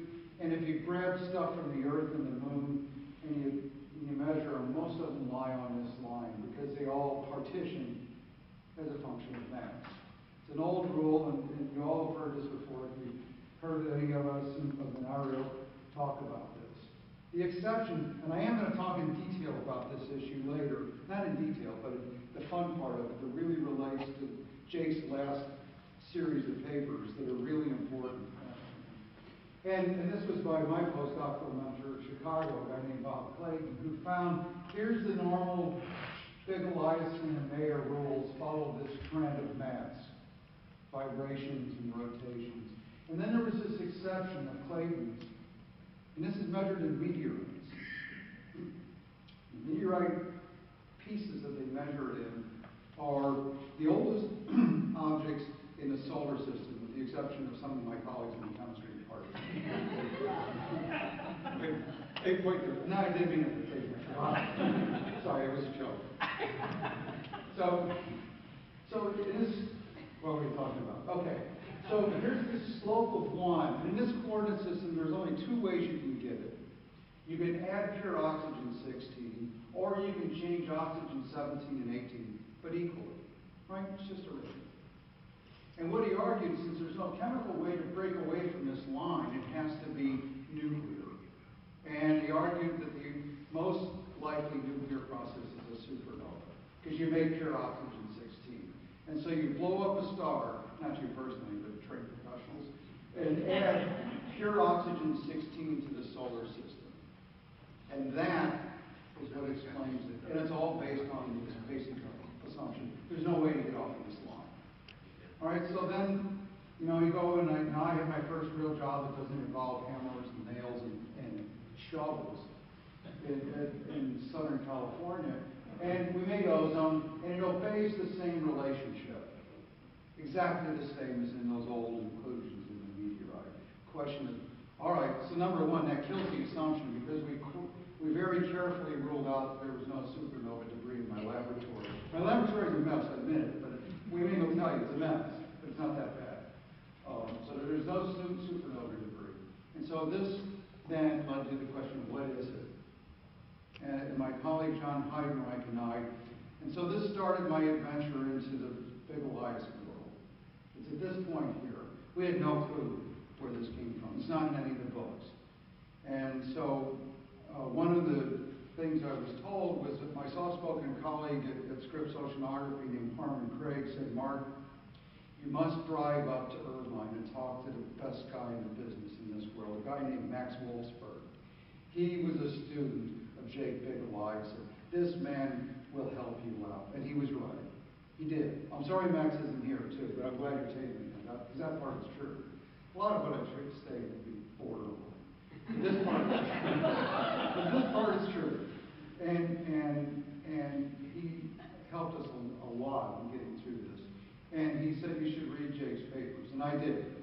I went, and in those days it was harder because you had to go to the library and Xerox things, right? So it meant days and days. And I went through and all those papers, and my student, John Heinrich, and I read these to each other. I went through these papers, all of them, in detail, yours too, a lot of you guys. And it helped, but it didn't solve the problem because it wasn't in any of this. But it was really worth it. It was the right time to educate me in these things. And so when I met Jake the first time, besides the Bermuda short scare, it was really interesting. And the answer is this, and I'm not going to go into a lot of detail about this. I'm not going to go into any detail. But there are things we know that this ozone molecule is weird. It's one of the few things you can make by taking atoms of itself, putting 3 of them together or more, and have it be a gas phase molecule. And with whatever it is hanging on the ends, so that it's subject to symmetry. You can do it with carbon and hydrogen, but you can't play the game because it only has 2 isotopes. You got to have 3 to get in. It's like going into the casino in Monte Carlo. You wear a tie or you don't wear a tie. You wear a tie, you get in. You don't wear a tie, you get in. So to get in this game, the equivalent of the tie is you got to have 3 stable isotopes. And so ozone shows up in the effect it shows up, and part of it is the symmetry effect, and it's why this thing with oxygen is important, is there's a symmetry dependence where it's all even, or it's even odd. And it's the even odd, guys, that has a property that's not really related to mass. It's more related to who's sitting where. This guy is different. If I take the red one and put it over here, it's a different molecule. It has more states. It has more ways to do its thing, basically. Like I said, I'm not going to go into the details of this because it's far too much for even an hour lecture. And having those extra states, which is how hydrogen isotopes and oxygen isotopes were discovered, is important. And it still isn't figured out. There's been a lot of work and a lot of theory done on this. And it comes from, and Professor Klinman's talked about Rudy Marcus. Rudy Marcus is a Nobel Prize winner. He works at a small technical institution in Pasadena, California. And he's worked 12 years on this paper, on this ozone effect. I mean, when we first found it, I thought, this is too clean and too easy. I was worried because it was the first thing I did as an assistant professor. We'd solve it and be over. What are we going to do next? Man, I got to get tenure. And so I thought it would be simple. So Rudy's been working on it for more than a decade. I got to tell you, he's pretty good. And basically it has to do a lot with when you have a molecule and you pump some energy in it, you got to get rid of it. You can vibrate it, you can rotate it, you can fluoresce it, but you got to get rid of it, and it's important. And in the process of doing that, whether it's an isotope or not, when it breaks or exchanges, that distribution of energy is really important. And having a lot of states makes a difference. So that's the physical part of it. I can't understand anything unless I understand the physical part of it. I can't do the mathematical part. 16, 17, 18 compared to being totally symmetric is different. The rate constants measured by the Hausberger group show that symmetry is important. Whether it's purely symmetry or not, it's not just purely symmetry, but it is important. The structure of the molecule counts beyond the mass. And so that's a really interesting problem in physical chemistry. It still is, and it will be for a long time, I'm sure, and there's other things emerging from it. But I can talk about the part that we do with it. So, interesting things happen on here. All right, now for something completely different. So in the climate world, we know that you have an input of radiation. It's only coming, all the heat on the Earth comes from 2 things. Number 1, it comes from the sun, 2 faculty meetings. And depending on your faculty versus mine, it sort of trades places off.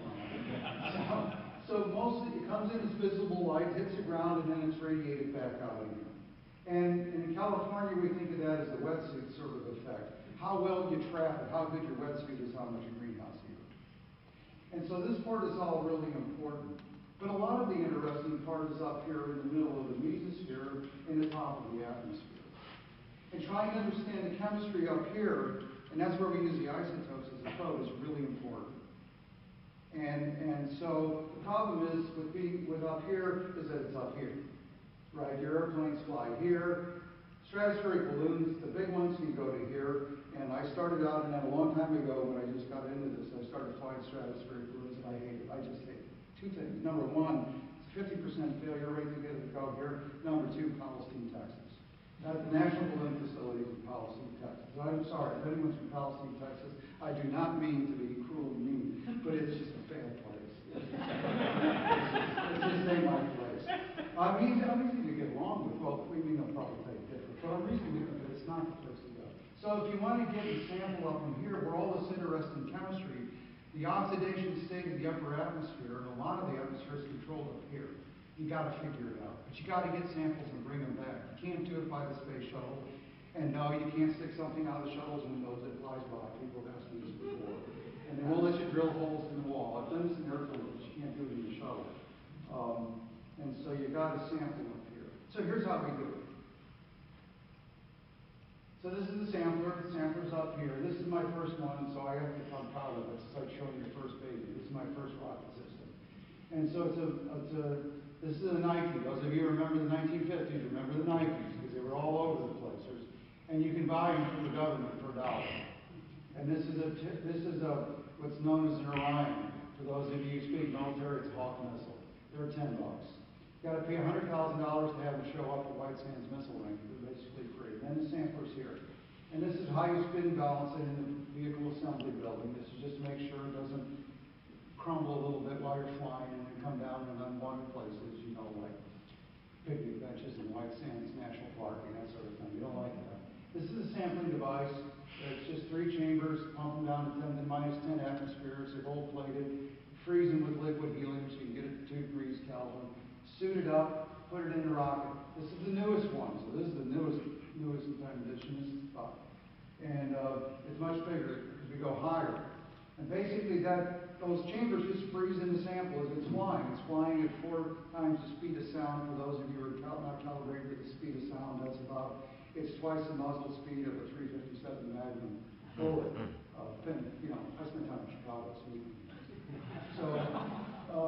so this is the sampling system in here. These are pyrotechnical devices to ensure separation. Those are otherwise known as plastic explosives.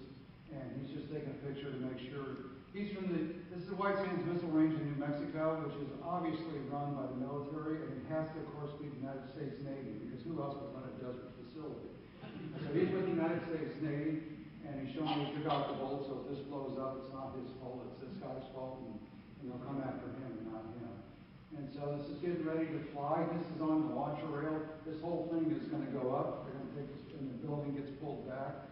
And the last thing that happens is this is the nose gun. This also has plastic explosives. This is a ring so that when you're in the blockhouse, or you're not in the blockhouse, the launcher area, if someone uses the wrong kind of voltmeter with a low resistance, it'll set off the explosives, and then this will deploy, meaning it'll explode and come apart. And there's been 3 people killed this way in this facility. So this is a little safety ring we got on here. This is what it looks like when it's all fully armed and ready to fly. And then the only person who's expendable, you can't see him here, he's up here in front of you, so the only guy that's expendable goes and arms the whole thing.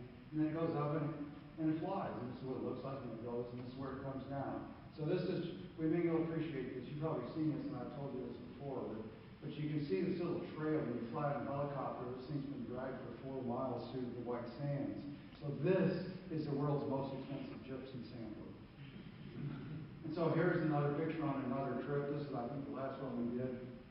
So the samples are there. Take them out, run them back to La Jolla, California. Take them out, do all the chemistry, and measure the stable isotopes in carbon dioxide. And this is what you get. This is from a paper in the 90s that we wrote in Science. So here's that same coordinate system. This is that line. This is the Bigelheisen line. This is what you get and calculate. So you measure this, confirmed. Tropospheric carbon dioxide is in equilibrium with water. And you can calculate it. It's in his paper and it's in Yuri's paper. They go into great detail about it because paleothermometry was discovered by those papers, and it's the whole basis of the whole field of being able to measure temperature changes on geological timescales. It all goes back to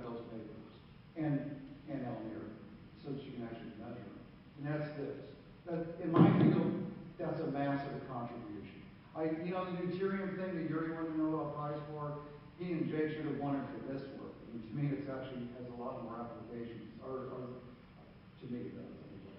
So here's the carbon dioxide from the cryogenic cold air sample. It's way off the line.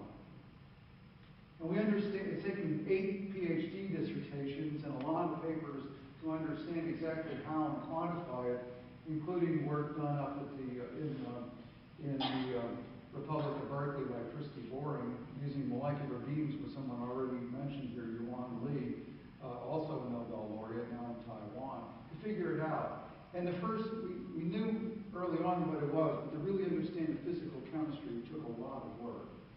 And basically, when you look at the enrichment, this is altitude now. So we sampled in the first one up to 70 kilometers. We now sample to 120.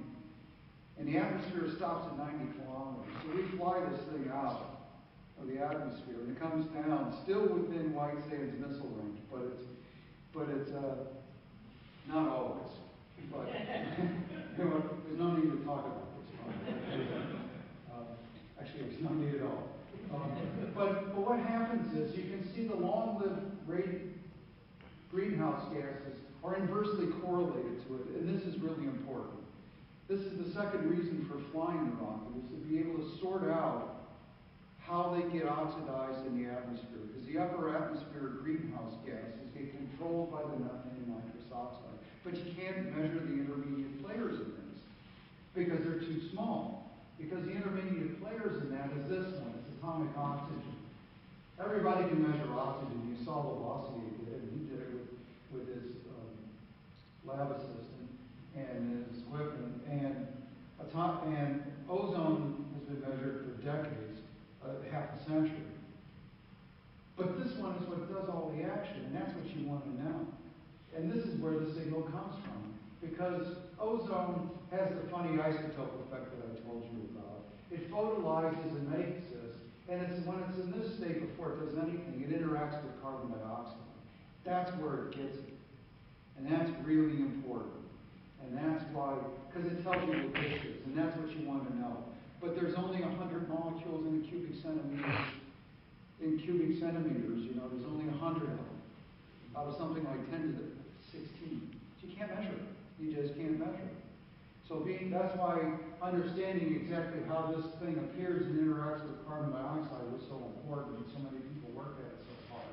So again, we make this, but it's labeled. It's isotopically weird, but it's perfect. If you had to dial up, it's like my friend said, I go to Jerusalem a lot to do some work in theoretical physical chemistry there, and they always said, Mark, when you're in Jerusalem, you can talk to God from there because it's only a local call. So in this here, that's what you want to know, and it's labeled. And it interacts here and goes to here and shows up.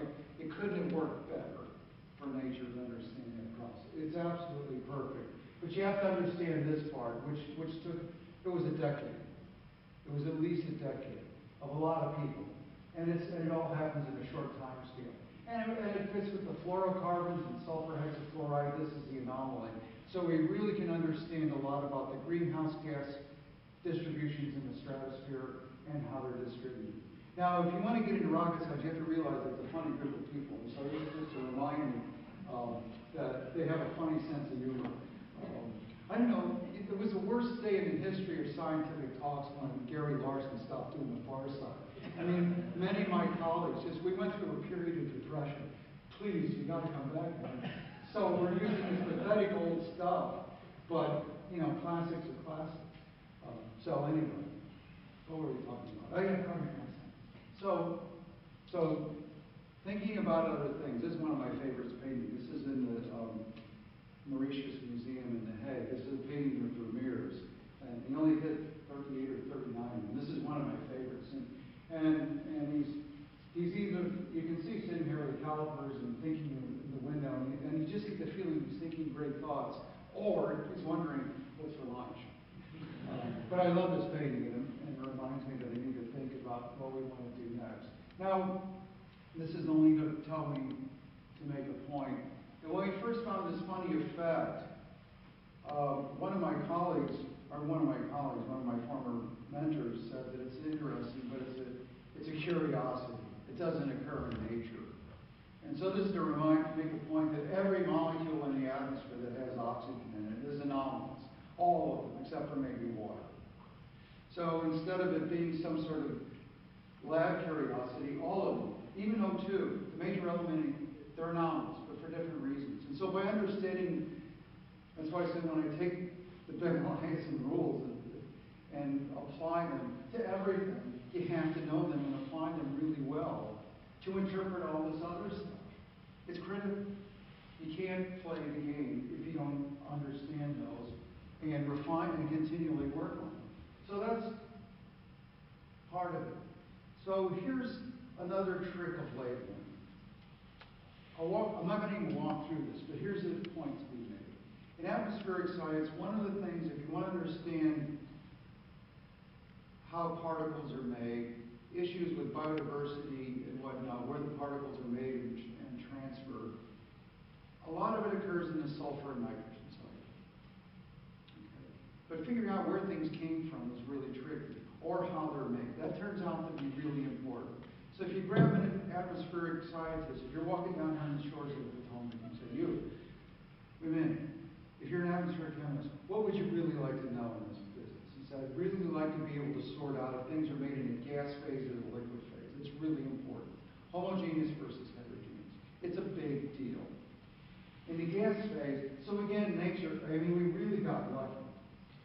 Is that in the gas phase, it all runs through this. Most atmospheric reactions run through this. And in the liquid phase, they go through ozone and hydrogen peroxide. And we spent, and this was another 10-year effort, we measured all the reactions, all the isotopic effects, and learned how to measure these things in the atmosphere. So you know what you need to know, that if you measure the particles of sulfate and nitrate, you can answer that question. And it's really important in today's answer. Like if you're living in California, what Judith and I would like to know, how much is coming from China? That's not an insignificant question, because if you're pushing down your regulations, and a lot of it's being transported from India, China, Pakistan, whoever, you'd like to know that. That's not an easy thing to answer.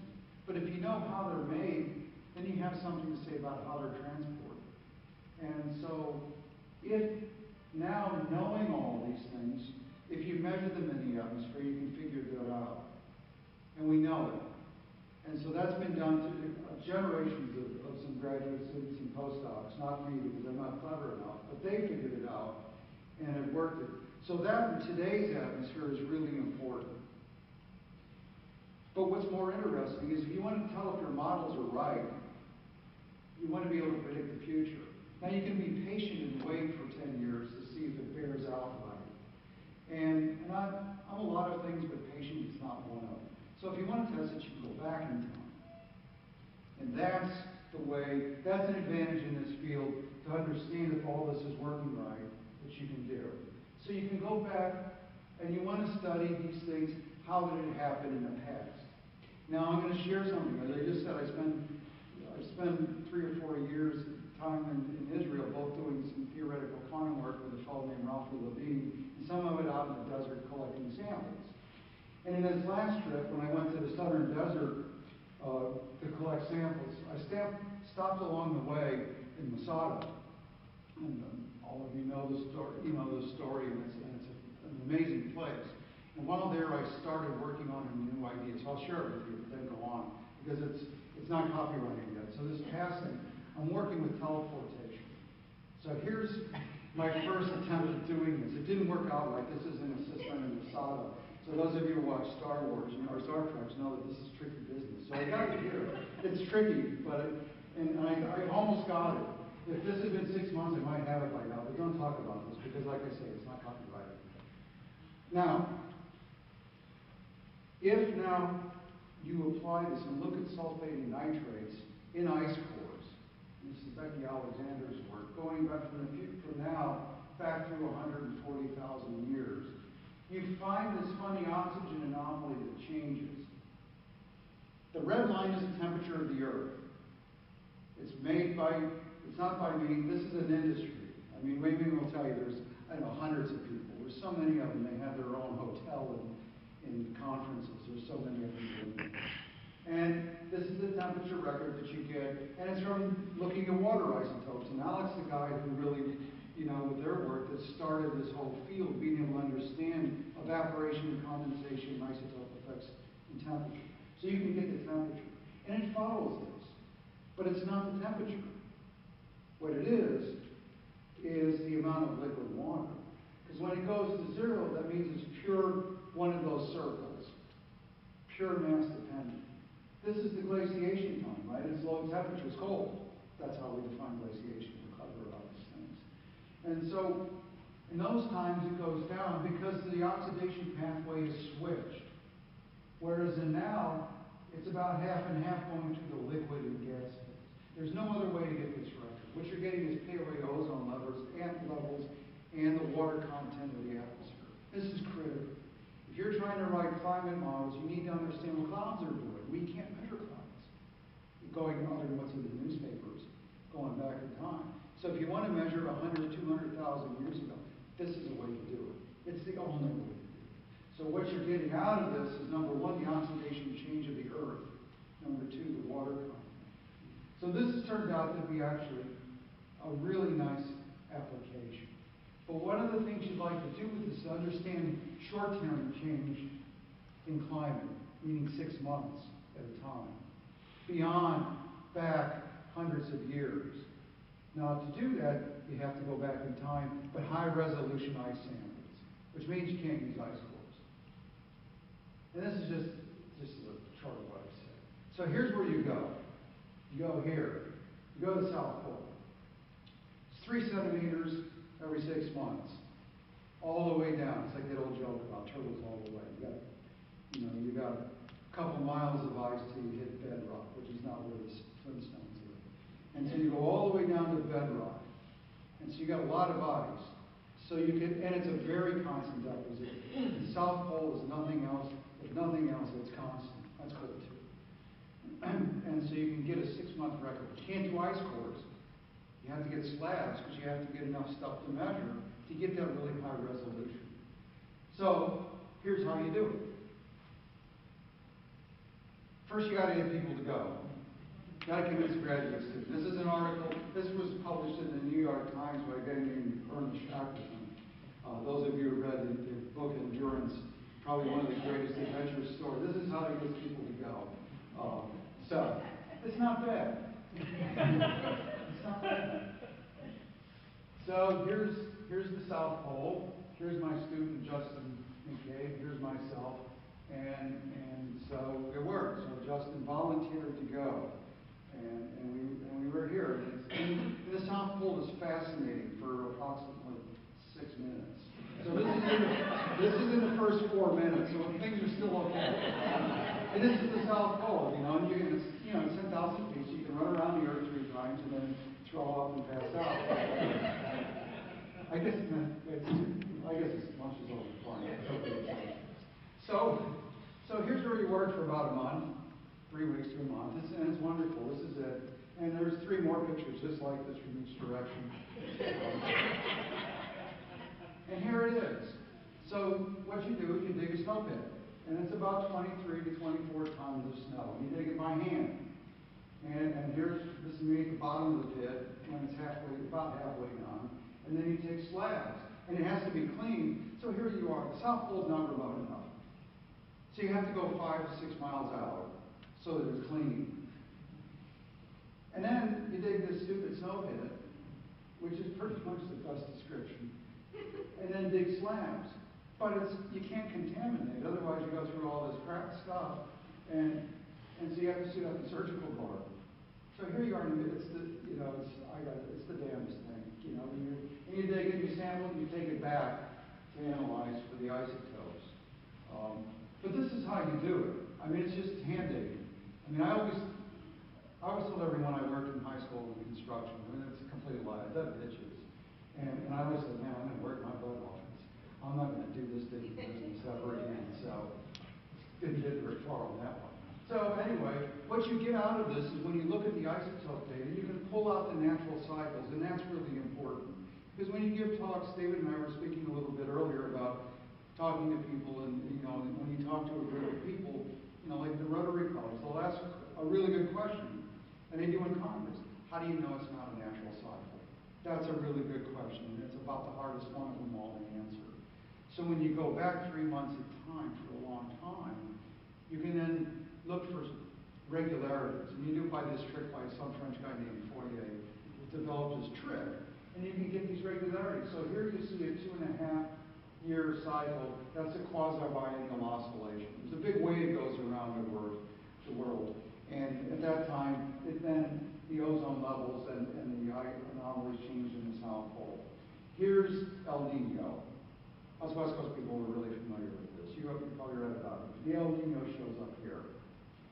And then here's the 11-year sunspot cycle. We don't know why this should show up here or here. It does. And we know it's natural because you can look at any other record.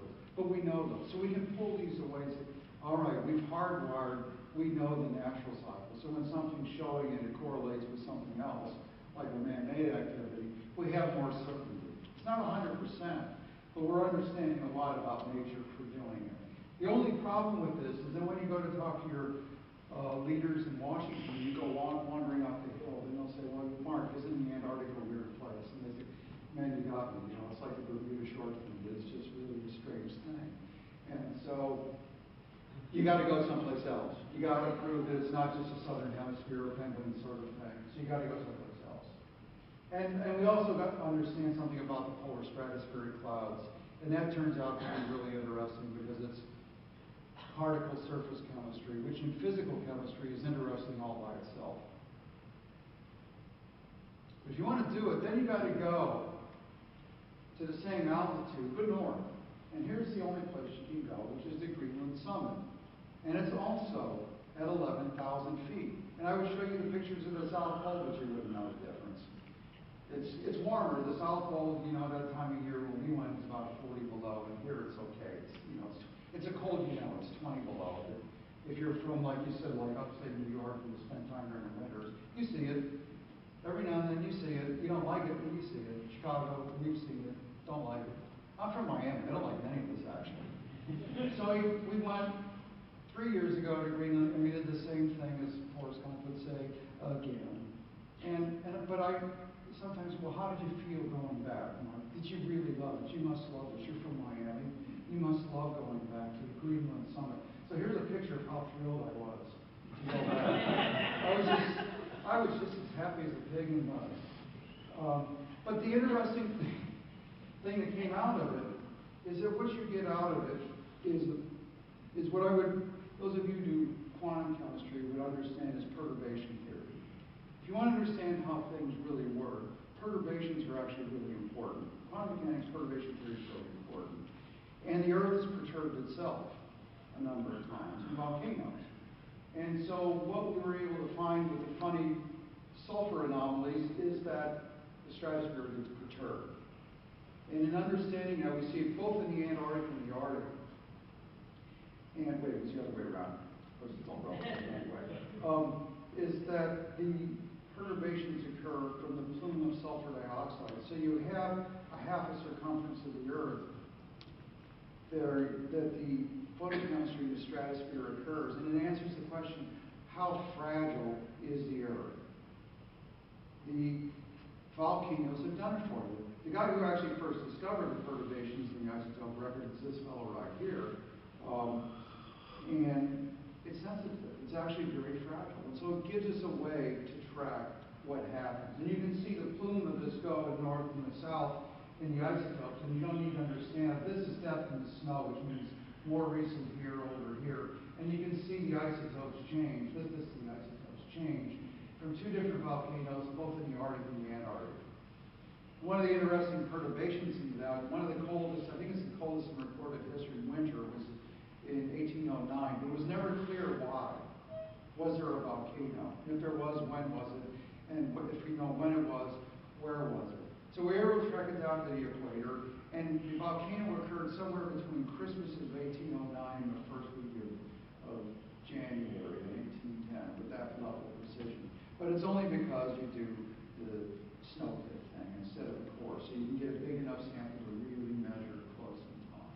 So whether or not it's worth it, it's much more worth it if you can send someone else.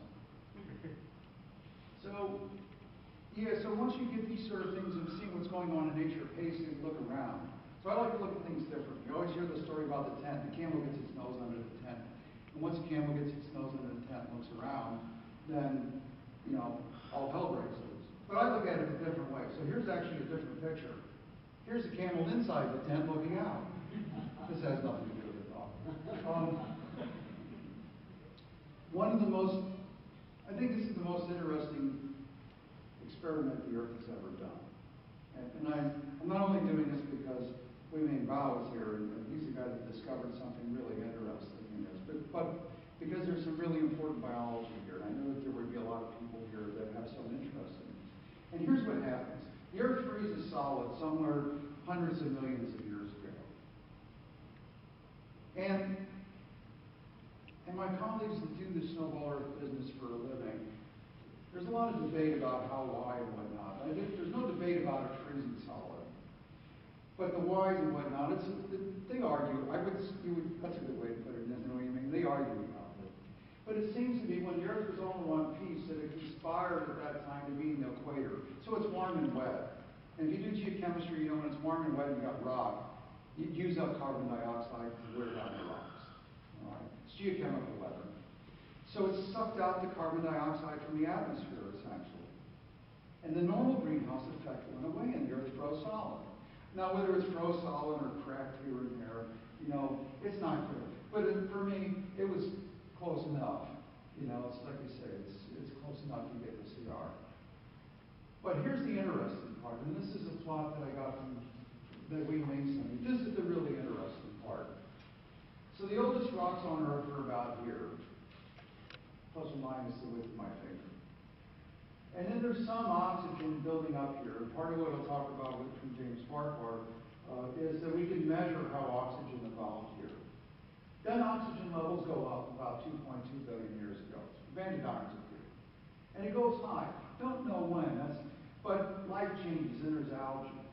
But life until here, if you will, life here is just algae, bacteria, and archaea. There's not a lot of life. It's like downtown La Jolla after midnight. There's just not a lot going on. You know, it's quiet, it's nice, but there's not a lot there. And so, but here's the Earth freezing solid. Freezes solid. And then it unfreezes. And look, everybody shows up. Why?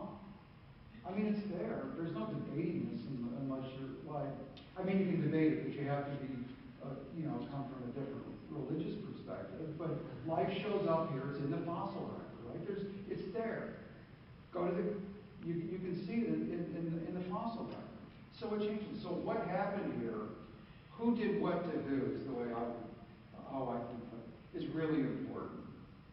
And so understanding of how much, where, and whatnot is critical if you want to answer that question.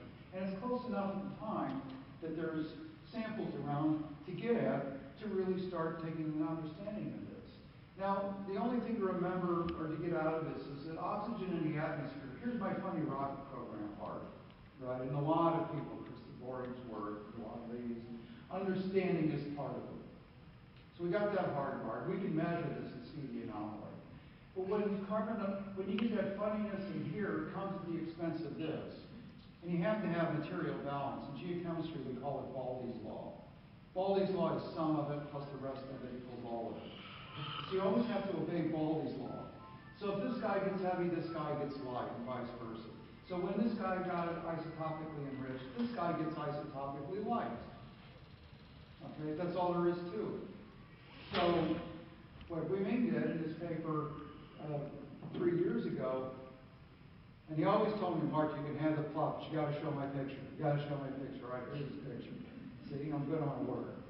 And when the snowball Earth melts, all that carbon dioxide has to come out. You know, it's like when snow melts in Chicago in the spring. Everything that's been in that ice for a couple months comes out. It's not necessarily pretty there. Here, you get little bands, and these are what the geologists talk about is called cap carbonates. The carbonates are kept off the period. And that's the carbon dioxide. So that was what was trapped. So that's what he goes, Wei-Ming takes, and takes out the sulfate to look at it in here. And what you find is that it has a negative anomaly. Everybody else in the whole free world is up here. But he found it negative. And as far as most of us can figure out, there's only one way to figure it out, and it was because of the Baldy law thing. The oxygen turned funny because the carbon dioxide went so high. If you jacked up the carbon dioxide so much, you perturbed the oxygen. And if you model that, what it shows is that under different scenarios, your carbon dioxide levels may have went up as much as 25,000 parts per million instead of 400. Massive amounts. So what did all this have to do with life evolving at this time? Nobody knows. But it's all related somehow. And there's a lot of people working on it. To me, this is one of the most interesting things of the isotope record that any of us have looked at in a long time. So trying to understand that is really important. And so just for a last sentence or two of going back further in time, this is to remind me of presenting a view of the universe. This is in the Hieronymus Bosch Museum, also in The Hague. And this is called The Universe. It's 2 panels, and it's called The Universe. No, it's not the scale we mean. I know you're going to ask me this. There's no rock hammer here. So this is the universe, but it's not the scale. There's no redshifts in it or anything.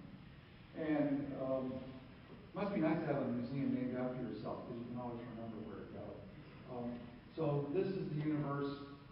And what my colleague, or my former colleague, James Farquhar, who's working, is a professor here now in Maryland, found, he came to measure meteorites first. And he measured Mars meteorites, because we all love Mars. You know, it never takes much for most of us to get interested in measuring a Martian rock. I mean, it's just one of our things. And he measured Martian meteorites for sulfur in the sulfates, because they're made from minerals, which you make from liquid water, which you care about on Mars. And he found that there was a funny anomaly in sulfur. And a meteorite called Nakba. It fell in Nakba in Egypt. And it's famous.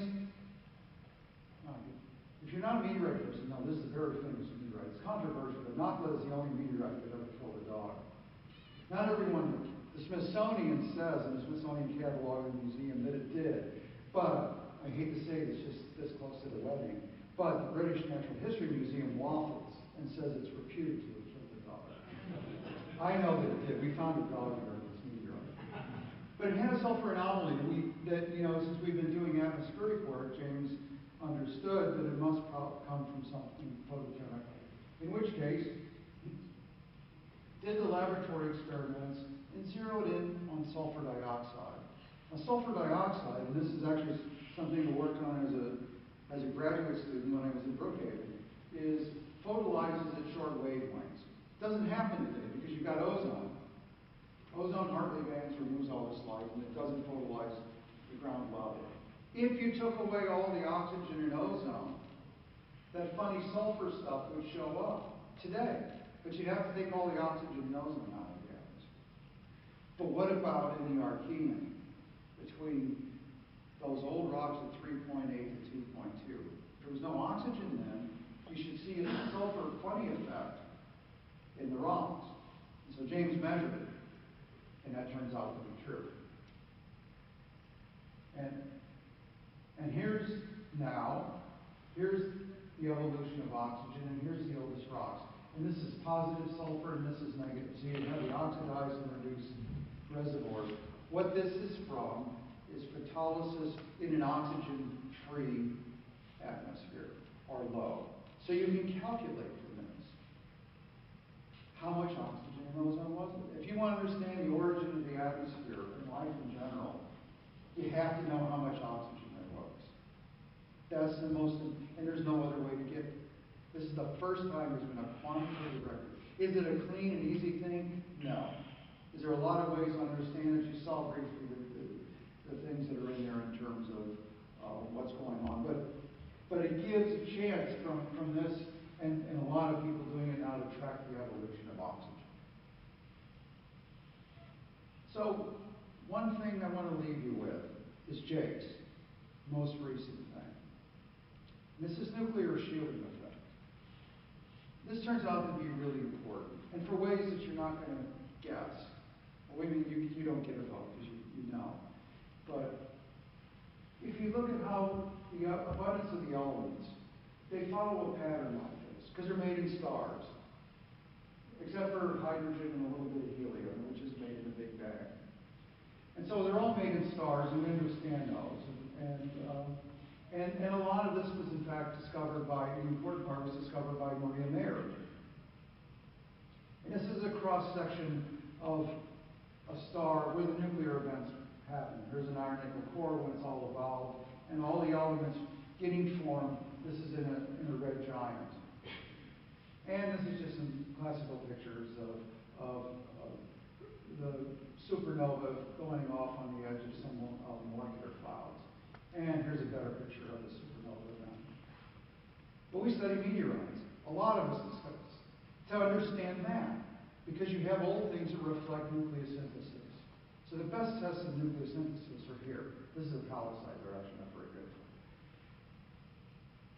And so the basic rules everyone starting in 47 do to understand how stars work is measure isotopes in meteorites. It goes all the way back to the early 1950s in Chicago, and sorting it out needed the rules set about by these three people. You had to. And that was fine. Everybody in this field, for understanding those star processes, were fine. They were happy. In this world, in that community, these people don't get along very well with each other. They just don't. They really say things to each other that are embarrassing. They argue like crazy, but at least they agreed that this was star stuff. And the first time I remember hearing about this was at this Gordon conference you mentioned, and Jake was talking about it at a Gordon conference, but it was a blackboard sort of thing. And it wasn't until later that it got published. But I remember him very clearly talking about it in uranium on a blackboard in one of these conferences in New Hampshire, whichever ones they are where you have to stop at the state lines before you go into the liquor store to fill your car. And so I remember him talking about it there. And basically what you find, and you heard it earlier, is a funny isotope effect for odd nuclei because of the nucleus. And it behaves differently. This is the plot. And it was showed up in experiments, and it shows up for the odd nucleus. I can't, it's running together now, but you have the normal Bigelheisen equation, but you got this last correction in here that comes in because of a nuclear field shift. When you have an odd nucleus in there, it's magnetic. And you got an electron cloud, and it has a magnetic because it's electrons, they're moving, and they interact. So the electron you can calculate has some probability of being in the nucleus. And it changes the volume of the electrons. And those of us that are chemists know that if you change the electrons, you change chemistry. Right? So you've changed the volume of the electron cloud, which means you've changed chemistry. But it's only for the odd one. It's the ones that Marilyn loves because they show up in NMR. Right? They're the NMR active guys because they show up. And so that's what this effect is. It shows up because of it. And it shows up in chemical reactions. And there's a number of people that worked it out, following up on it. But here's the problem, which I'm going to end with. And it's not my problem, maybe.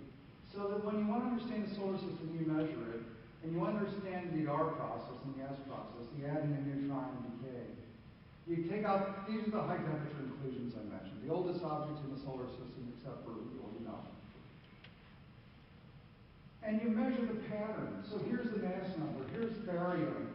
And these are all done by a fellow who wanted to convey his greetings of a good friend of Jake's named Jerry Wasserberg, who really started this field of measuring the isotopes in these inclusions of barium and calcium. And, but the thing is with Jake's work, in doing this and measuring these isotopes, all these patterns can be fit by R and S process, rapid and slow, in stars.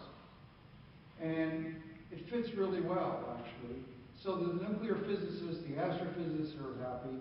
The meteorite people, as happy as they get, they're happy. I mean, there's error bars on their happiness factor. And they agree. They actually agree. But then, sorry, this is so complicated. It's like rocket science. But then, J. Bigelheisen comes along with the There's theory. People do experiments on the same elements. And here they are. And the dark lines of the experiments is nuclear shift theory using organic molecules. And the other is that's obviously my last slide, but they're exactly the same. They're exactly the same. And no one knows which is right. And so what's at stake here? How do you make the elements of the universe? That's what's at stake. And right now, all the things, 35 years going to the same conference, listening to the same people, everyone agreed. And now it's a mess. And this is what I wanted to tell you about. Number one, is because this is really important stuff. I actually think this is the explanation, but that's pure speculation. So the other thing is, just to leave this in, and I mentioned when they asked me to do this, it's always nice to see what the future is going to be with things. It's nice to look and see what the history has been. There's going to be a lot of people working on this. And I only say this once because the guy who's doing most of these measurements now is also at Washington University, who's studying these effects in the meteorites and in the laboratory. He has a new student working with him on this. His name is Thiemens, who's my son, who's working on this now, is trying to understand this. And now he's good for at least 10 years. Students are actually fairly clever, because my son, his name is Max, says, Dad, when you publish your papers from now on, can you just publish it as Thiemens? So this business about, like your talk with the monkeys, to doing things to take care of the father taking care of the kids. The fathers do take care of the kids, but not that much. Monkeys don't do this either. So this is going to be a really important problem of the future, and you can see why there'll be a lot of people interested in it. The nuclear volume effect is understood, but there's a lot of interesting physical chemistry that needs to be understood. There's a lot of solar system chemistry at stake in here. And actually, I think there's a lot of really basic things that no one's thought about yet that a lot of us are just starting to think about that will be really interesting. So there's a lot of really good stuff to go. And it comes because of this paper. And I do remember him mentioning this on the blackboard. So it was really an important contribution. It'll be probably at least a decade, and probably more, just sorting this out, just on these time scales of how things go. And there's a lot of really interesting applications. And thanks for the chance to come here and talk.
should work.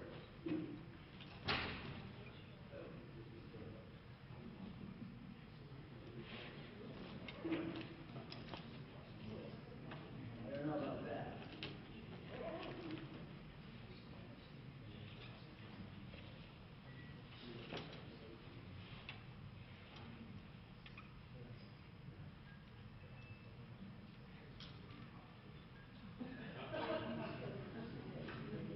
I don't know why I did that. This is a way that you can fix it.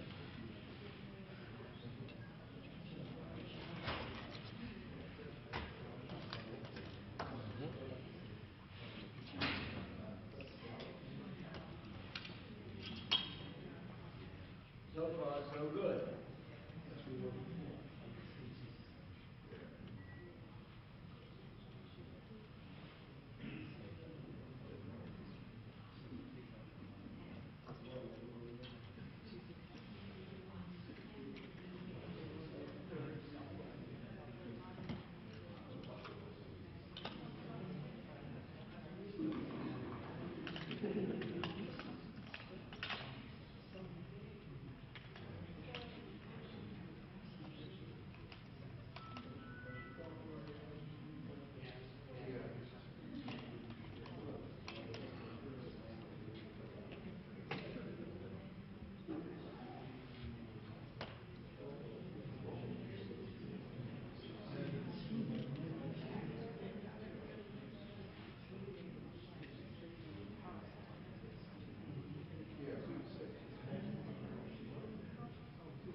Computer's a marvelous thing. I don't know what we would do without them.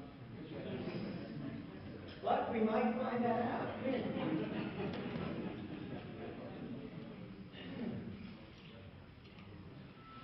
Ah, okay.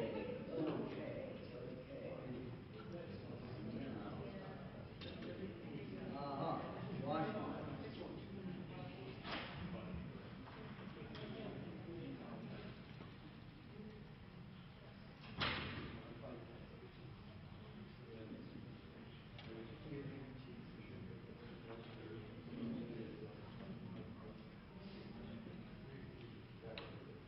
We're most of the way there.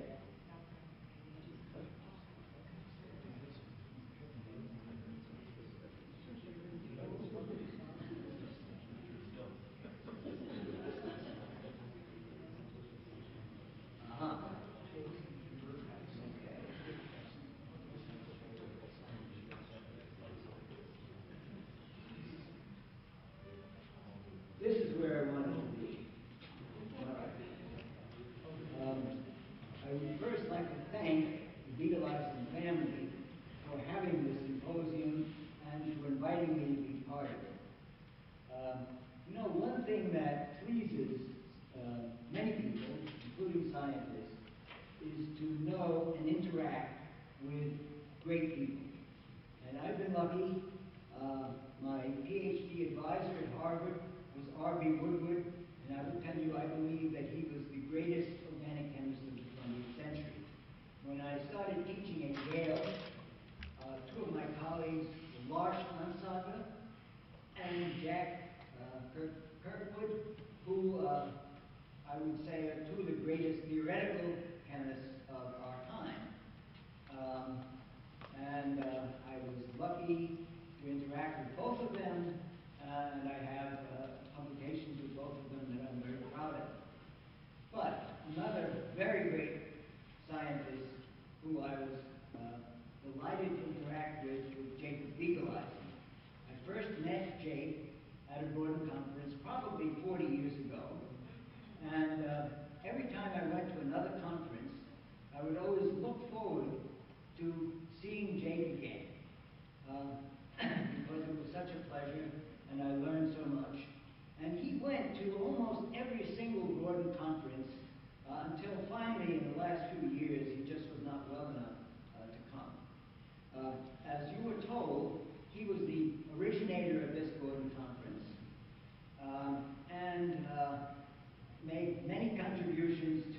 isotope chemistry, I would say that in my judgment, he was the greatest isotope scientist of all time. All right, now, many of you have shown pictures of Jake, and I do have a whole bunch of pictures of Jake, but that's on another computer in other files, and I didn't have them here today. So I started to think about what could I possibly do? And this is the closest I can come to anything related to Jake. Some of you might recognize, if you can see this at all, that those are the three stacks at the power plant at Port Jefferson. And if I went to either Stony Brook or Brookhaven, I take a ferry from New London to Port Jefferson, and the first thing you see are those stacks. And the thing about this particular picture is that was taken from our apartment in New Haven, and we are 22.6 miles from those stacks. So it had to be a clear day. So that's the closest I can come to a picture of Jake. Now, you've seen these references before. These are the fundamental references on the theory of isotope effects with Maria Meyer and Max Wolfsberg. And the theory here allows you to calculate equilibrium and kinetic isotope effects. Now, Vern and Judith have told you about all the marvelous things you can learn about materials in nature, enzymes, through kinetic isotope effects, and there are all kinds of reactions you can study in detail if you want to know the mechanism of a reaction. But what about equilibrium isotope effects? They exist too. In fact, they're always there. Let me just throw one chestnut out about equilibrium isotope effects. There's one equilibrium isotope effect, the exchange between HOD and H2S to yield H2O and HSD. That's a simple equilibrium isotope effect. It's the basis of the building of a huge industrial plant, which had an input of 100 million tons per year and an output of 700 tons of D2O. That's the way in which D2O has been extracted from water. You need a river. That's where you get your 100 million tons of input. Okay, and for that, applying the Bigelheisen theory is straightforward. You need to have the vibration frequencies. Well, for these simple molecules, you just take the infrared and the Raman spectrum, and you get the vibration frequencies. There aren't that many of them. You can assign them, and then you can plug those into the Bigelheisen equations. You come out with a predicted equilibrium isotope effect. You can measure the equilibrium isotope effect, and there's very, very good agreement. So that's great. However, when you make the molecules bigger, life gets more difficult. It gets more difficult because there are more vibrational modes. There are 3n minus 6 or 3n minus 5 if it's a linear molecule. So you have more and more modes. Some of these modes lead to observable vibrations that are weak, so they're difficult to measure. And then you have further modes that you see, which are not fundamental vibrational modes, but are overtones or combinations. And they sometimes get stronger. You can't tell them apart from the fundamental vibrations. And this problem gets worse and worse and worse as you get to bigger and bigger molecules, and we want to study bigger molecules. So what does one do about it? Well, the experimental method of measuring the vibration frequencies works with small molecules, when you want to deal with vibration frequencies in larger molecules, you have to take advantage of progress that's been made by people who have written programs based on the Schrödinger equation, which have gotten better and better. The programs have. The computers have gotten faster, more powerful over the years, and you can get information about all details about molecules much more accurately than you could even decades ago. And one of the kinds of information you get are the changes in the energy as a function of distorting the molecule. The particular technical term is the Cartesian force constant matrix, which you can get out of Gaussian. Don't worry about that, but you can get that accurately. And from that Cartesian force constant matrix, you can get the vibration frequencies, and not only that, you can put isotopes anywhere you want in the molecule and calculate the altered vibration frequencies. In principle, if you put in one isotope, all the frequencies in the molecule are changed, some more, some less, but you can calculate them all. Okay, so then we can plug the frequency information back into the Beagle-Eisen equations. Now let me show you an example of a reaction with a larger molecule. We couldn't get the vibration frequencies experimentally here, but we got them in the method I just described. This is 1133 tetramethyl cyclohexane. And it has two different kinds of methyl groups. The lines are methyl groups, two sticking up, these are called axial, two sticking out, these are called equatorial. But there's a process that is very rapid at room temperature, which flips this inside out. And when it flips inside out, the two methyls that were axial become equatorial. There are now these two, and the two that were equatorial become axial. So you interconvert these. Now, at low temperatures, you would see separate nuclear magnetic resonance spectrum peaks for these 4 carbons. You would see that in the C13 spectrum. But at room temperature, you see a single average line because this process is very fast. And when you have a very fast process, you get averaging of NMR shifts. Okay.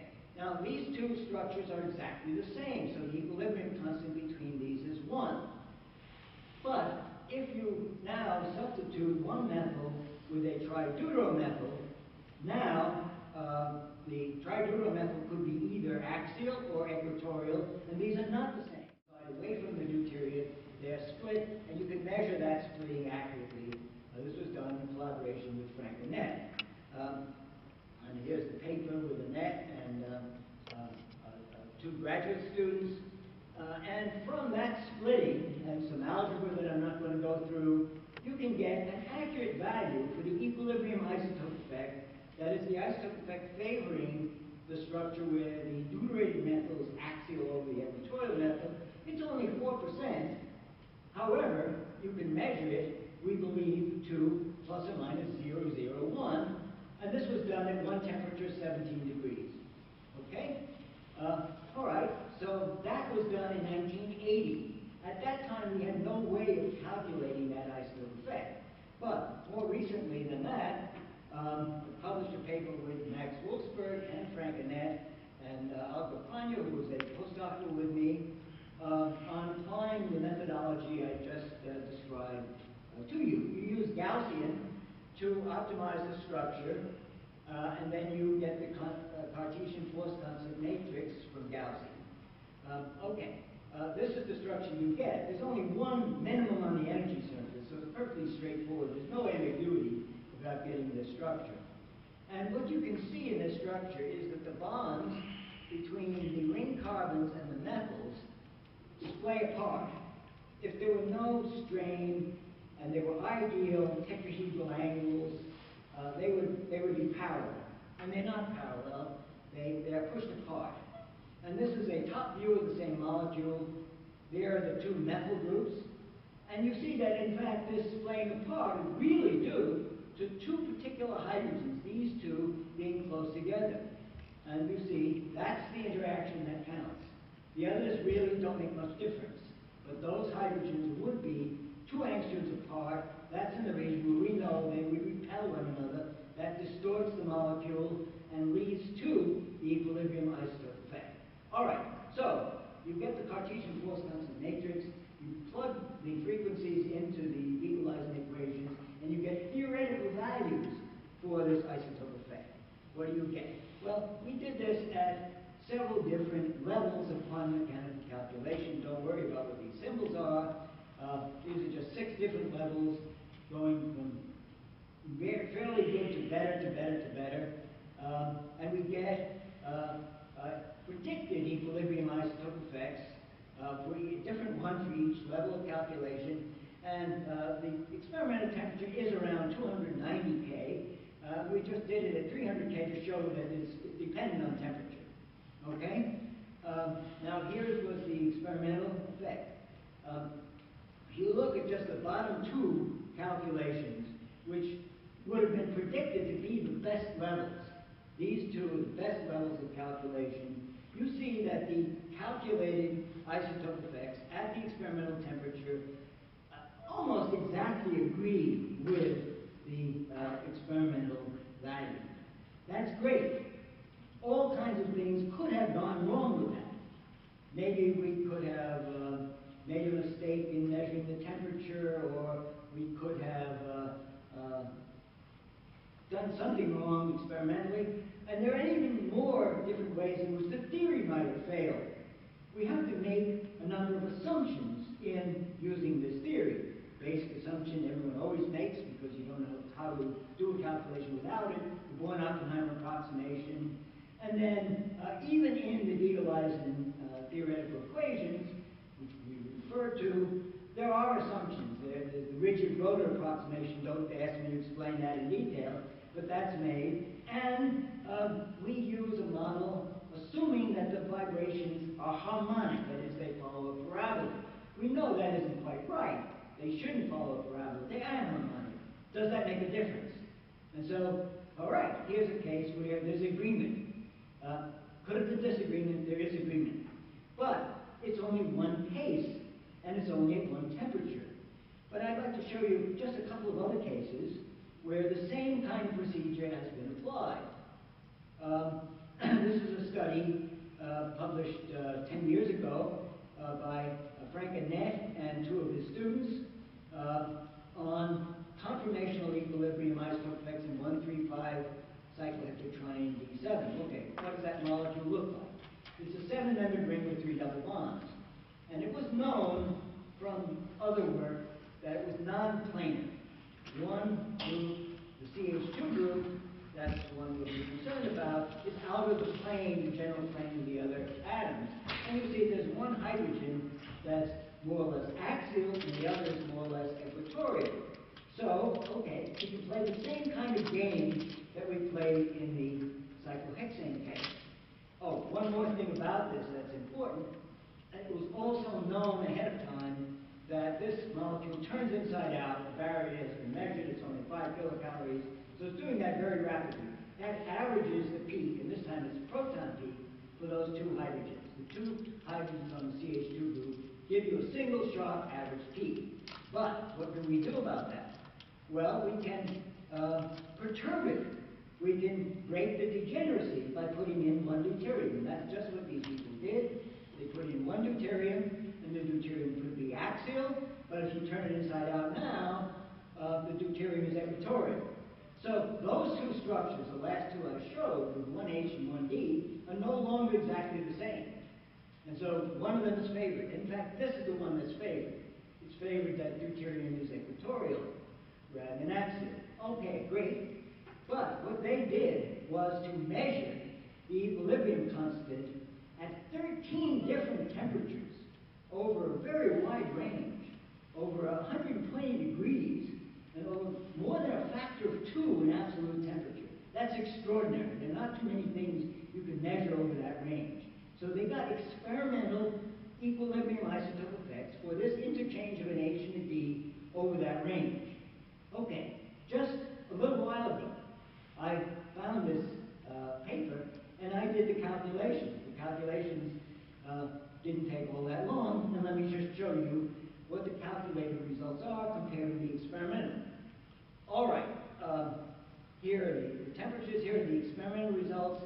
This is just what they reported in the equilibrium isotope effects. Their estimates for the uncertainty, whoops, oh, one more thing. Okay, let me just go back. Okay, we'll get to that in a second. And what you can see, if you look at these even quickly, is this excellent agreement between the experimental results and the calculated results at every temperature. There's no temperature where the calculated results are outside the range they estimated for experimental error. And just to emphasize that, I've calculated the difference between the experimental and the theoretical values. And you see these are very small numbers, and in general are lower than their estimated experimental errors. I think they overestimated the experimental errors. The experiment was better than they said. Okay. All right. So this is now no longer one case. This is a second case. And what's spectacular about this case is it's over a very wide range of temperature, and there's no deviation.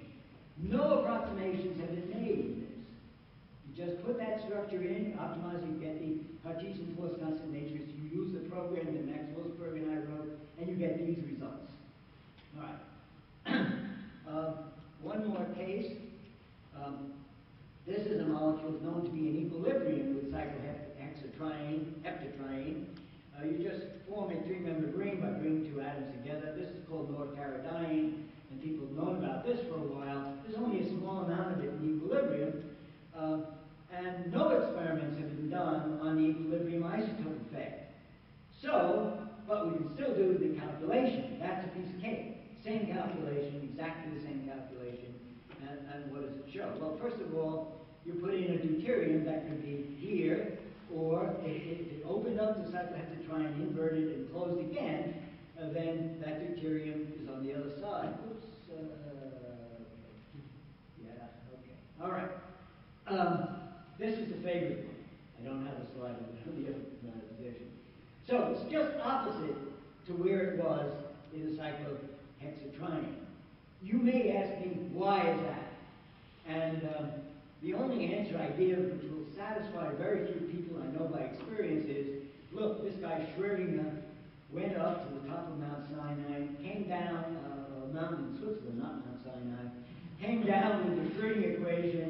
It seems to fit all of chemistry until we find a case where it doesn't fit, we'll accept it. And that was used with the best approximations conceived of by a whole flock of people who worked with John Popel, and then the Beagle-Eisen equations with their approximations were put in the program that Max Wolfsberg and I put together, and you got those results.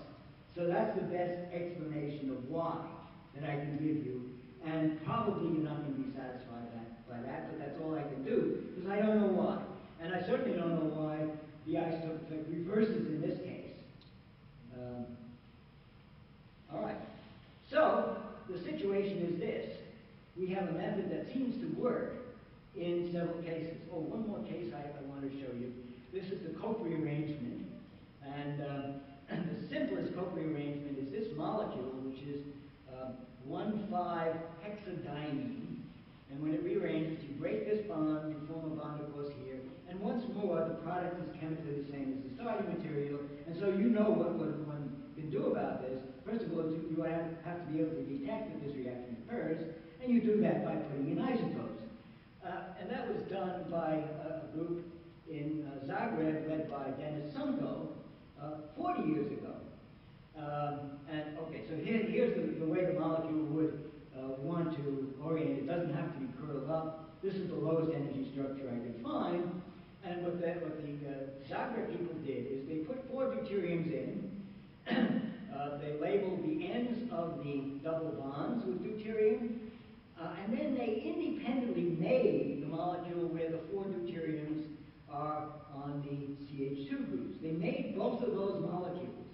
They did that so that they could start from either side, heat this to 200 degrees, which is what you need to do to get this reaction to occur, and wait until you got the same mixture from both starting materials. Very, very nice experiments, and you can get the equilibrium constant by measuring the areas of the proton peaks, which is just what they did. And they did this at 4 different temperatures. The 1.22 is the average of those 4 results, and you probably would, from just the scatter of those results, you would say the uncertainty is about 0.02. Well, okay, the calculated value, making no approximations, is 1.24. So once more, with no fiddling around, this agrees with the experiment. Okay? So, these are special experiments. You have to have just the proper conditions to allow these reactions to occur so you can observe the isotope effects. But there are lots and lots of other processes you might want to look at where it's not so easy to actually measure the isotope effect. Well, one more thing I meant to mention. What an organic chemist would say, looking at these two structures, is, well, look, you have 4 olefin CHs, and you have 4 aliphatic CHs. Maybe there's a general result that, in fact, it's the aliphatic CHs that are preferred. Maybe that's a general result. All double bonds and all saturated hydrogens might do that. There might be small differences, but that's probably what an organic chemist would guess. All right, but, okay, here's just a reference to the paper. But let's look at this molecule. This is propylene, the smallest molecule that has olefin CH and also aliphatic CH, 3 methyl hydrogens and 3 olefin hydrogens. What you see is that there's no pattern of olefin versus aliphatic that has any meaning. For example, this methyl proton is in between these 2 olefin protons. Okay, so that generalization does not work. And what I've been doing recently is putting in a lot of molecules. It's very, very easy, quick to do these calculations accurately, and comparing equilibrium constants that you calculate theoretically with what? Oh, there are no experiments. We're still waiting for people to develop experimental methods. All right, now I should say one more thing about this. There are 5 different kinds of hydrogen in propylene, and so you really should think about an equilibrium isotope effect interchanging pairs of them. There are 10 pairs of hydrogens that you could interchange. That would give you a lot more to look at. Instead, it's possible to get a number, so there's a different number for each different kind of hydrogen. And the way of thinking about this is you take the hydrocarbon and you have it react with a deuterium atom to give the deuterated hydrocarbon and a hydrogen atom. So that's what these numbers are. Now I've checked that that method seems to work because you take a case where you can use the other method that I told you about, which always works, and you get exactly the same result from taking the ratio of a pair of these numbers to doing the calculation directly on the HD pair. All right, so now here is propane related to propylene, and you see there's actually a considerable difference between the methyl hydrogens, which are very similar, although they're not exactly the same chemically, and the CH2 hydrogens. And I've digested a whole bunch of calculations for you to, first of all, deal with alkane hydrogens. The deuterium likes least to be on methane, but then ethane, it likes to be on somewhat more, and that's a substantial isotopic difference. Shame we can't measure it. And then the propane methylene, still more, and the isobutane methine. So it depends on the substitution of the carbon with the CH. You have to remember, all of these carbons are sp3. So you can't reason from the way in which we would explain things to undergraduates in an organic chemistry course. Nevertheless, this is the way the theoretical calculations come out, and I have great faith now this is the way the experiment would come out if we could only do the experiment. And then we go to olefins, ethylene, least, happy to have deuterium on it, cyclohexene more, and again, the substitution matters. In ethylene, 2 olefin hydrogens are on 1 carbon. In cyclohexene, there's 1 olefin hydrogen on 1 carbon, so that's similar to the pattern in alkanes. And again, there's overlap between these values. They fit in right in the middle of these alkanes. So the generalization that there's some constant difference between alkane and olefin doesn't work. We can do these calculations very easily. We need very clever people to be able to do these experiments. that has not yet been done, and so that's where the situation is now. Usually, you do experiments, and then you do the best calculation you can. Then you do a better experiment, and now you have to improve the calculation. This is just the opposite way of things happening. It's easy to do the calculation. As far as we can tell from the cases I showed you, the calculation and the experiment work perfectly when you can do the experiment. So we have faith that doing the calculation, even in cases where you can't do the experiment, gives something of meaningful use. And so it's up to you to explain what is. If you don't like my explanation starting from the Schrödinger equation, find a better one to give me, and I'll be very happy about that. Thank you.